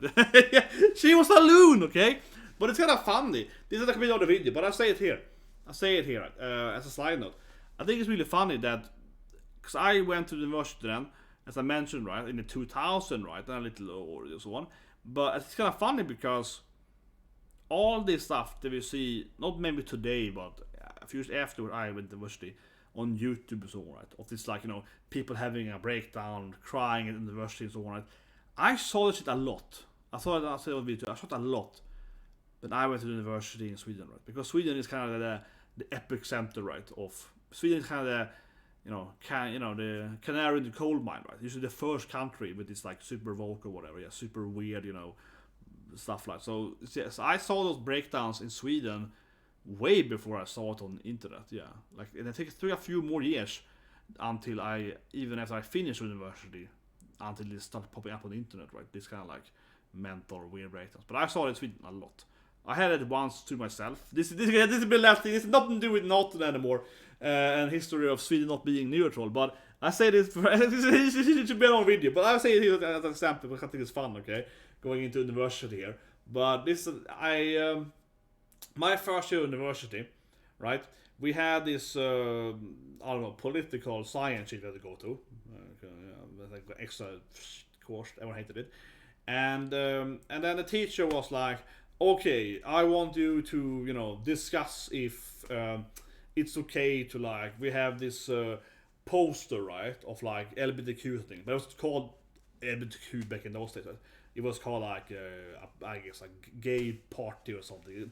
We didn't have those terms like, LGBTQ and so on, but it was basically like, what if someone put up a poster in the school hallway, right, or like LGBTQ party, and someone pulls it down, like, yeah. What's the ethics in that and this stuff, right? Should you be allowed to like have like a sexy poster of two men being naked kissing or something, or should you be allowed to do like LGBTQ, that kind of stuff, right?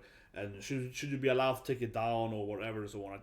And so anyway, we're gonna discuss that, right? And this was like we only been in the school for that was the end of the first year, I think about it. But I never talked to this guy that much before.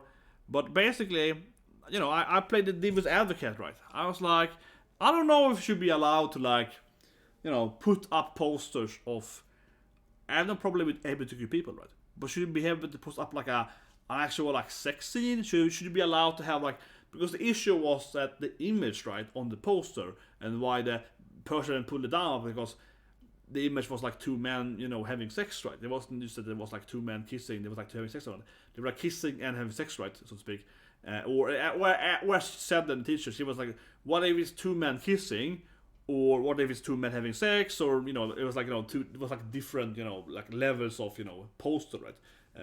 And I was like, I could see it being kind of wrong, right? It's one thing having a poster that you're like LGBTQ party, okay, sure. A poster of two men kissing, yeah, okay, sure, like kissing, right? But a poster of two people having a sex. So it's like a porno image or something, you know what I mean? Yeah, it's like a porno image or something. It's like straight up, two naked dudes, like penetration scene or whatever. I was like, nah, I think that probably shouldn't be in like a public hallway or whatever, right? Where children can see it and so on. I feel it's like against just generally just common sense, right? Yeah. But this guy in my class, he had like a mental breakdown against me. Right? So I've seen it a lot before. This is my first year, okay? This is man. I'm an old man now. This is like 15 plus years ago. I feel so old saying this thing. That's funny. That's funny. Yeah. This is like such an old thing. This is over 15 years ago. My first year, and this guy here, he wanted to kill me, right? He was gonna punch me and so on, because I was like, how could you say you're against LGBTQ? So like, I'm not against LGBTQ. You said it was okay to put down the post, I would kick your ass. He was like grabbing me and shit, and I was like, calm down. I was saying that it's one thing if you want to have an LGBTQ poster, you want to have like a cute and say gay life matter. That's fine, right? But should you be allowed to have like a naked person on that poster? I mean, yeah. Here's my sample, right? She's a pretty lady, right? Whatever the message here, like, gay life matters, Okay, fine, sure. But she was naked, right? And I put it up on a poster in like a school hall, right, people could see it, right? There's a lot of visitors and children and so on, right? It feels a little weird, right? Yeah, it feels a little weird. It's naked, it feels a little weird.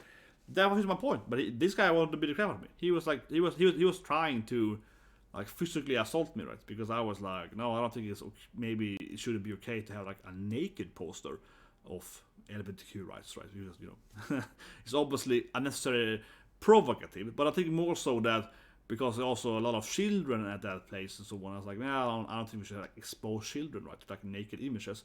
That like a 5-year-old should have to see that. It's not because it's gay, right, or whatever. I don't want to see straight sex either. Yeah, I was like, what? But this guy was gonna punch me. Luckily though, I'm a martial artist, right? I had a black belt back there then, so I just beat the crap out of him instead. Yeah, he grabbed me. I was like, whatever. I just threw him on the ground, and I was like, what the fuck are you doing, man? Yeah, he's grabbing me. I just judo throw on him. I've been on judo for like 8 years. I done judo at that time for I think for 8 years.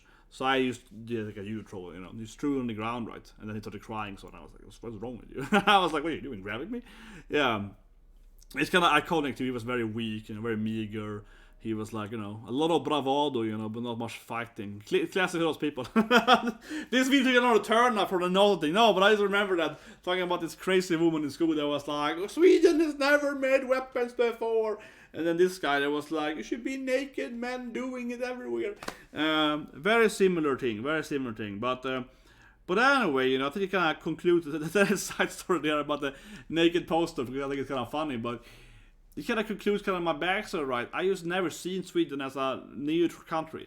Sweden has never been neutral, that's a lie. And Sweden has always pretended to be neutral because it sounds better to me.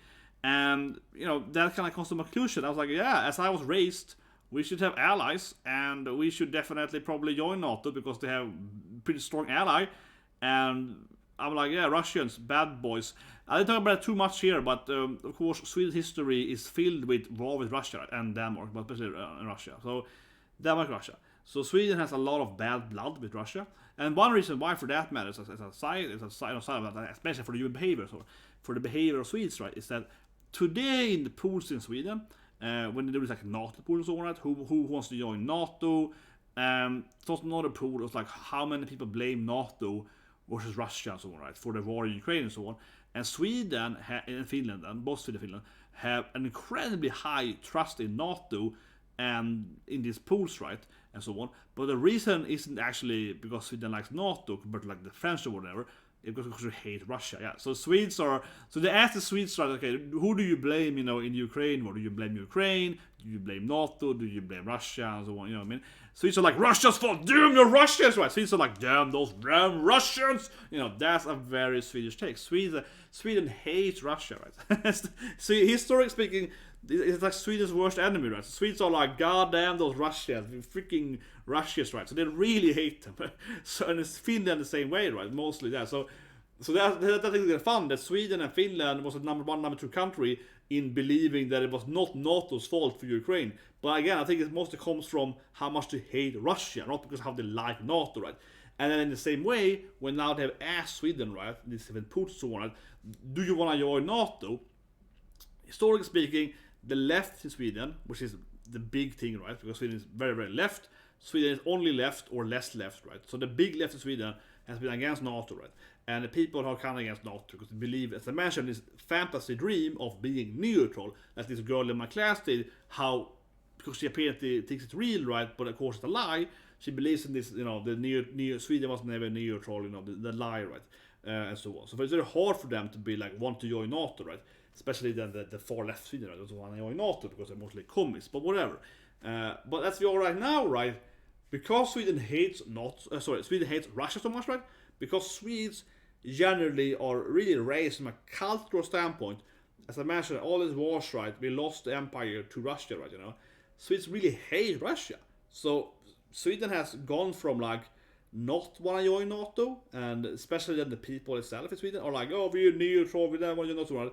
But now Russia is so close with the Ukraine war, the Swedes are like, oh, we want to join NATO because damn those Russians, So Sweden has like massively shifted so quickly, right, because they really hate Russia. I read this joke yesterday about someone that was like, Putin is the great uniter of Europe. Everyone really hates him. He's that bully that everyone hates in the movie. Everyone really wants to beat him up, right? So everyone becomes friends against him. because Sweden really hates Russia. And I'm talking about too much, right? But again, you know, the Cold 12, that's kind of how the Sweden Empire fell, right? That was the Russia's fault and so on. Right? So Sweden has hated Russia. Russia went into Finland, right? Took Finland from Sweden and so on. And you know, then they occupied Finland. Then Sweden had the rebellion, revolt war. Then they tried to invade Finland again, right? About the Winter War, so that's all about, you know, Russia and Finland, Sweden, right? So Russia and Sweden has had many wars. The Denmark, Sweden, many wars, more wars than Russia. But the thing is that Denmark is more like Sweden's oldest enemy, right? And Russia is more like the iconic arch enemy that kind of, you know, popped up later, right? So Russia is more a modern enemy, Sweden. Denmark is more like an old enemy, and Russia is the enemy that kind of, you know, came a little later, right? After Russia kind of, Moscow grew in power and so on. So Sweden's hatred for Russia is massive, right? From like a cultural, historical standpoint. And it's really fun to see then how people are so quickly now want to join Nato. Not because they like Nato really, or they don't want to be neutral anymore, or they don't like, you know, whatever, America or so on. They're like, they really hate Russia. That's the easiest place and why the polls are so positive in Sweden. Yeah, because it's like very iconic, right? And that's what I thought about my family and so on. As I mentioned, you know, my grandfather, my great grandpa, and so on. Yeah, they all really hate Russia. You know, the random person in Sweden hated Russia, right? Imagine my family coming from like the family we have Swords at home, and we're like, oh, the estate here and so on. They really hate Russia. My great grandpa, he was like, Russia is the worst thing ever. Yeah, we should burn it down. You know, yeah, they really hate Russia, right? They're like, you know, if again, think about if the normal, you know, like the random civilian in Sweden is like, oh damn that Russian, oh they're all bad, right? You know, think about like, you know, old war guy that was like tank commander in World War II guy, or like my grand, you know, went to the Winter War voluntarily, like Russian people, yeah, they're like they're those Russians, right? And my best friend is Russian, but yeah, one of my best friends is Russian, but he's Russian ethnicity, and this was really live in Russia. That actually, I give a good example of that, but that's more racism than actually Russian hate. But I worked at a company, and we finished this product, right? Almost, and we had a beta key, so to speak, right, to, you know, give people this product, right, so you can test the product. And I told the COO of this company, he's a racist though, so he's more racist, but I told him that, oh yeah, I can give this key, or, you know, number of keys. One of the keys asked me to go to my good friend, this guy, right, because he's really into this kind of thing, this kind of product. He's gonna be a great, you know, judge of if it's good enough, right? And I trust his you know, his opinion, right? But also he's really good in this kind of product. He's very experienced using this product. And my boss was like, oh, but this name was weird. I was like, yeah, he's a Russian. Like, he's born Russian, right? You know, his name isn't very, you know, Swedish, right? Or whatever, right? He's Russian. And I was like, no. I was like, what do you mean, no? I was like, no Russian should touch my stuff. And I was like, what? So I can't... What are you gonna do when you sell this stuff? Russians can't buy it, like F Russians. And I was like, okay. So this guy was real racist, though. But he's a Swedish guy, right? For Stockholm, and he was like, screw Russians, never. But he was racist, though. It was really silly. But yeah, so even in that level, right, he didn't want to give a beta key to my friend because he was probably gonna leak it or whatever. And I was like, but my friend is the DA in America. My friend is like a district attorney in America. Like, so he's Russian, you know, ethnicity, right? But it's not. I was like, he works for the government in America. He's like a legal guy in America. I don't think he's gonna, like, he has to write an NDA, you know, to get this key, right, for this thing before it's released. And he's gonna break the NDA because he's like a very serious, you know, district attorney in America. Like, he's not gonna break the NDA, and he's like a rich, you know, like, yeah, he's just Russian ethnicity. You know what I mean? He's American. He's like an American citizen that happens to be of Russian descent, right? You know, I mean, his father is Russian. You know what I mean? And my boss was like, no Russian. So some Swedes are even that far. They're like, they hate them so much. This is like years ago. This is way before, you know, the Ukrainian war. Yeah. But so I have a lot of them. So Swedes are probably even racist against Russians. Yeah. That's how far they hate Russians. They're probably even racist against them. That story, but that's a good example because, again, my friend isn't like, he's not very Russian, right? You know, he's like, no, he's an American. You know, he happens to be ethnicity. His name is Russian because like he Russian parents, but he's like grew up in America. He's never like been to Russia. You know what I mean? Like he's never even been. I think he's been to Russia like once with his like great grandparents. He's like barely even been in Russia. He's like it's just like that name. It's very like the sins of the father, right? I can't blame a guy because his grandfather was born in Russia, right? Like he's freaking American, But my boss was like, no Russian. So that's taking it to the extreme, right? But that again, he's a Stockholm Swedish guy, He's like, I hate Russia. I was like, yeah, I get that, but it's just kind of silly. That was absurd, though. That was absurd. But I have a lot of those stories, right? Because it's forever for this video, though. But I think it's interesting in that sense too, right? Sweden has never been neutral, really. And joining, and I think it's absurd, that Sweden, of course, never joined NATO earlier. It's pretended to be neutral, but Sweden has this ridiculous. I thought about another video, right? But Sweden has this ridiculous behavior of believing that they are not just neutral, but like that Sweden has called that humanitära stormakten. So they like to call it basically a humanitarian power of greatness, right? If we can't be an empire of war, we can be an empire of humanitarian or something, right? Sweden loves to have this lifestyle about itself to be this like purest country or whatever. So Sweden is extremely not neutral, right?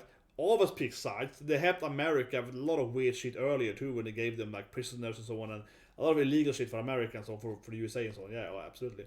But Sweden loves to like pretend, right? Pretend to be the good guy. Oh, I would never backstab someone. Yeah, Sweden loves to be that guy from like a pretend standpoint to be like the good guy and so on. So I think it comes into that Swedish culture a lot, right? Which is really silly. But now I guess they want the official protection, right, to be on and also. But of course it makes sense. Like, why would you not want allies? And lastly, I want to say this thing, right? I think it's really silly, and it reminds me of a lot of dumb people I met in my life, or especially of politics, where they're like, oh, but we shouldn't join NATO because America is evil. What if Trump becomes president again or something? I'm like, yeah, and? Oh, but he's like evil. I'm like, yeah, and? I think it's so, that whole argument is so silly because, and I hate that in Sweden. It's just a common idea in Sweden that you should never work with your enemy, right? People you don't like, whatever. And it's just the most naive absurdity in behavior you can find, right? Because, of course, I would never have an issue working with a person I don't like if it's beneficial for me, right? If I'm like, oh, I have to work with a person that I hate, but I get more money, salary, whatever increased, I'm gonna do it anyway because I'm not an idiot and I want to benefit for myself, right? And you can love like Biden or hate Biden or whatever, but I want to be allied to America because America got the best shit, right? I want to be allied to the biggest country with the best weapons, right? We had Boris Johnson in Stockholm, right? I guess it was. I don't really follow this too much, but yeah, he was in Stockholm, right, with Magda and so on. And yeah, of course, like, I mean, you can think whatever you want about Boris, right? But yeah, UK, classic powerful country with weapons, right? I wanna be, yeah, Macron, France, I wanna be with those, right? So if it's really weird to me that to even think like that like I don't wanna be allies with like this thing. For me, honestly, I'm like, yeah, I wanna be allies with all the strong guys, I wanna be allies with all the powerful shit. Man, I don't care if they're evil or good or whatever. If I'm an ally and I can trust them as an ally thing, right? They're gonna betray my alliance, but like they can be evil. They can. I mean, you can have a guy that's evil, right? But you can still trust him. You know what I mean? It's very like lawful evil. You can have a person that's very evil but still trustworthy, but still might be evil. Whatever. I'm not saying they are evil. I'm just saying that it doesn't matter. It shouldn't matter, right? The only thing you question is like, what benefit do I have from this alliance versus not having the alliance, right? And I really don't care about the people actually being in charge or whatever, or even it's so dumb in Sweden because a lot of people I met in Sweden or met but talked to. I mean, I had met them, I called, family and friends, whatever, talk to them in Sweden about this thing. A lot of them against joining NATO. They are like, what if Trump becomes president again? He's a bad guy. I'm like, okay. First of all, what if is like a big thing. It's not even happening right now. And even if he becomes president again, that doesn't make that NATO is gonna go and like, I don't know, attack or something. It's not even how that works. Yeah, it's like, doesn't make any sense. And that's also so dumb too, because with that argument, that logical argument, it has no logic. I mean, no argument, because if you ignore America, right? In French, they used to have an election with Macron versus Le Pen, right? Le Pen is evil, right? So I'm just like, yeah, but then you can't ally with the French either, because they might get independent one day, right?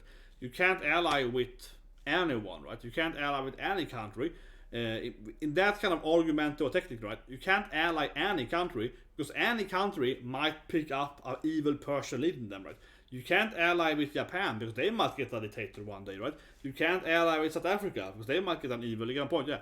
Like, it's the dumbest thing ever. You can't say that, oh, we can't be allies with USA, which is, I feel is the most common argument you hear from Swedes. At least I hear that most commonly, because they hate Trump, right? Usually, yeah. So it's like, we can't ally with America because they might have Trump again.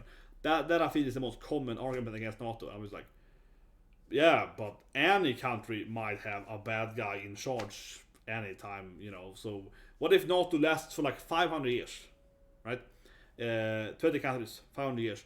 Certainly, during these 500 years, it's gonna be bad people ruling different countries, right? You know, over these, you know, years. Are we gonna break the lines then in like 200 years from now? Oh no, shit, no, oh no, Norway has a dictator now, or a bad person. I mean, you know, it's a bad guy. Oh, she's so evil. We gotta break the alliance from NATO. It doesn't make any sense. That's the most common thing I hear. That they're so against Trump, they don't want to have NATO in them.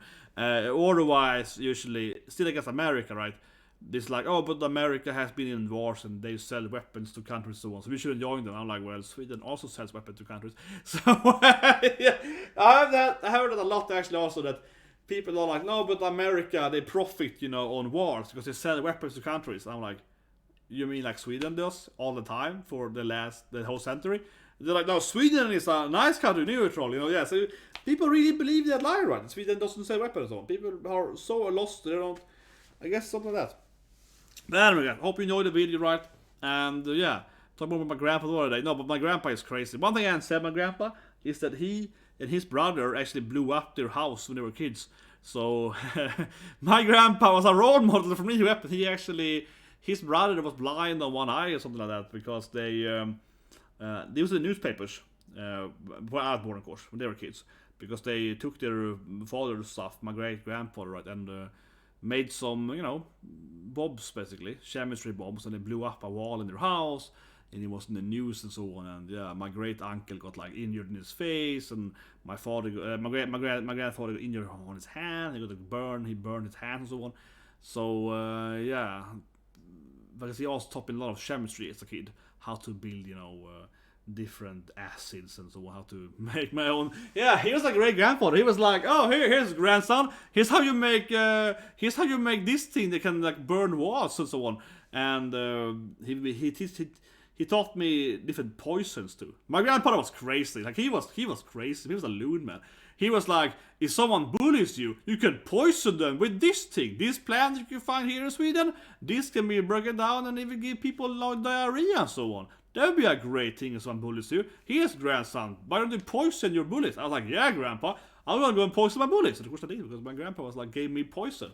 So yeah, my grandpa literally gave me like laxeringsmedel, yeah, to like poison my bullies. That's how he dealt with the bullies.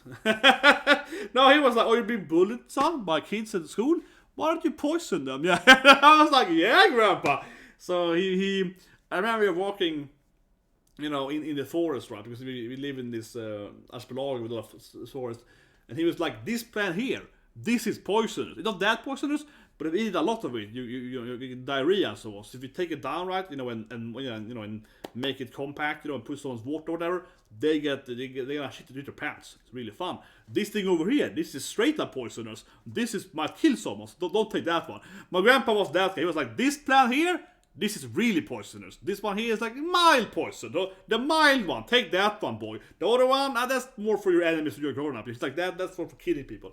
My grandpa was like lying on loot something. My grandpa was like lying on lootering or something. My father is a lot of that too, though. He's also like a lot of like, oh yeah, you got a bully? Why don't you kill them? Yeah, it's a lot like that. My families are crazy. My family is a bunch of loons, man. And my grandma, his wife, is also a crazy person. Oh yeah, she's crazy too. Jesus Christ, man. I can sit for 10 hours just talking about my grandpa's crazy ideas. But seriously, he would teach me how to make poison too. He would be like, this is a good plant to poison people that you don't like. Because, yeah, this is like, you know, weak poison. So they just feel sick, you know.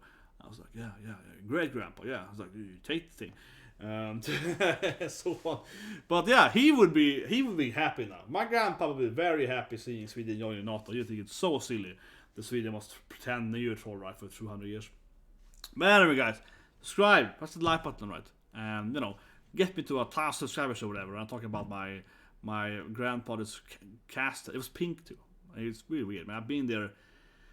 I was there as a kid, and I was also afraid as a kid because my great grandma still was alive, and I remember I hated going there because it was like I felt it was haunted because it sounds like I'm supposed to be this like rich noble kid, right? But I really aren't, because when I went to my great grandma, she lived in this castle by herself, basically, this pink castle, this estate, and she couldn't afford anymore to have maids or whatever, right? Because certainly she was rich when she was young, but these days you can't afford having like a maid or whatever, right? You don't have that much money. So she would like live alone in this like big ass mansion shit, and I was like super afraid because I felt it was like haunted. And she would have like most of it was just like basically she had like just given up on it, right? Like she was only living in one of the wings. To have like a typical 2 wings center, right? She was like living in the left wing, and she had like given up on the right and the middle part. But she was like, I don't need all this space, right? I don't need these like 3 kitchens and this shit. I don't need this shit, right? I don't need this stuff. So that was just like dusty, and she had like the typical just the white blanket over it kind of thing, right? So I hate going to my grandma and grandpa because I felt it was haunted. So I was like I think I was 5 or 4 or so the first time I got to this estate, and I hated it because I felt there was like a real haunted mansion, right? Here's my like 100-year-old, and my great grandma, she died when she was like 103 or something. She was like super old, right? So I was there, she was like 80, but still, she was like already then, she was really old, living alone in this like mansion that I felt was haunted. And she herself was like, oh, don't go into those areas because I haven't been there for like 20 years. I have just given up on that area. So it was like half abandoned castle. It was super scary. Think about it, you're 4-year-old and your great grandma, and which is the oldest person you ever met basically, right? She's like, don't go into the right wing, boy. That's abandoned ruins, basically. I was like, oh yes, we have like an abandoned ruin, great grandma. Shouldn't you maybe like fix that? No. Like, oh, okay. So I have been there for 30 years, basically. I was like, oh, okay, great grandma. So I hate to go in there. Seriously, I hate it there. As a grown up now, it's like very. It feels very, classic. Going to this like freaking estate shit. But as a kid, I hated it. Yeah, it was horrible. And it was boring too, right? But it was really scary. It was like, oh, is this shit, man? And she was so weird too, right? And she was like, yeah, it felt really weird going there. It's super strange. You couldn't really appreciate having like a castle in your family when you were a kid, man. And we weren't rich, as I said, we weren't rich either because she couldn't afford keeping it, right? So basically, it became like a liability instead, right? So she had to like just pay even though she owned it, right? It was just like, oh, maintains and so on. Yeah, I was like, it's not like a good thing owning an old castle that's several hundred years old. It's just like a liability.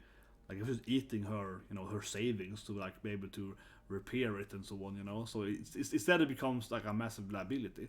That's one of those classic, the old Swedish family. Yeah, you're like, oh yeah, this is just a negative now. I'm not surprised that my father is sold the 2 foresters immediately. He was like, I don't care about this shit. This is gonna be annoying to have it. You sell it instead. I don't blame him. I see why and so on. But anyway, yeah, get me to like whatever 1,000 subscribers. I think I give you some real history lesson about my family's heritage, and my family also owns one of the oldest companies in Sweden. Yeah, my family has this super old classic company in Sweden, which is really crazy. And I remember the first time I went to my my second cousin on the right or whatever, and we got to this place, and I was like, what? My family owns this brand? So seriously, I won't say it here because people cannot even know who I am, but my family owns like a very classic brand in Sweden of product. It's part of my family, my cousins, second cousins, whatever it is. Yeah, they own this like iconic brand thing. It's like 700 years old in Sweden, and it's still in production, and they have like a museum for my ancestors and so on. So it's really like I want to say it's because it is true. Okay, it is true. It is really weird. I don't talk too much here because then it's like, oh man, people gonna. But that is strange. So that is weird, and I didn't know that. I didn't tell me that when I was a kid. And then I went to this family reunion thing when I was like 8 or 9 or so. the first time I met my cousins or the second cousins or whatever. And I was like, what? We this family? And I was like, wait. I was like, wait, we own this thing? Yeah, I was like, wait, my family is the producers of this item that I like consume in like once a week or something. Basically, yeah. And I was like, what? They never even told me. Yeah. They never even told me. I was like, wait, what? This is so weird, man. Too. You're like, wait a minute, my family owns this thing, or not like my family, but like my cousins own this thing. I was like, what? And I guess I partially own it slightly on the side thing. If they all die, I own it, I guess. Yeah, I heard. I guess they all die, right? But that was very strange. That was very strange. That's not the video, honestly. That serves on video one day. Oh, that was so weird. I was like, what? We own this stuff. Anyway, guys, subscribe, press the like button, share the video, and have a great day.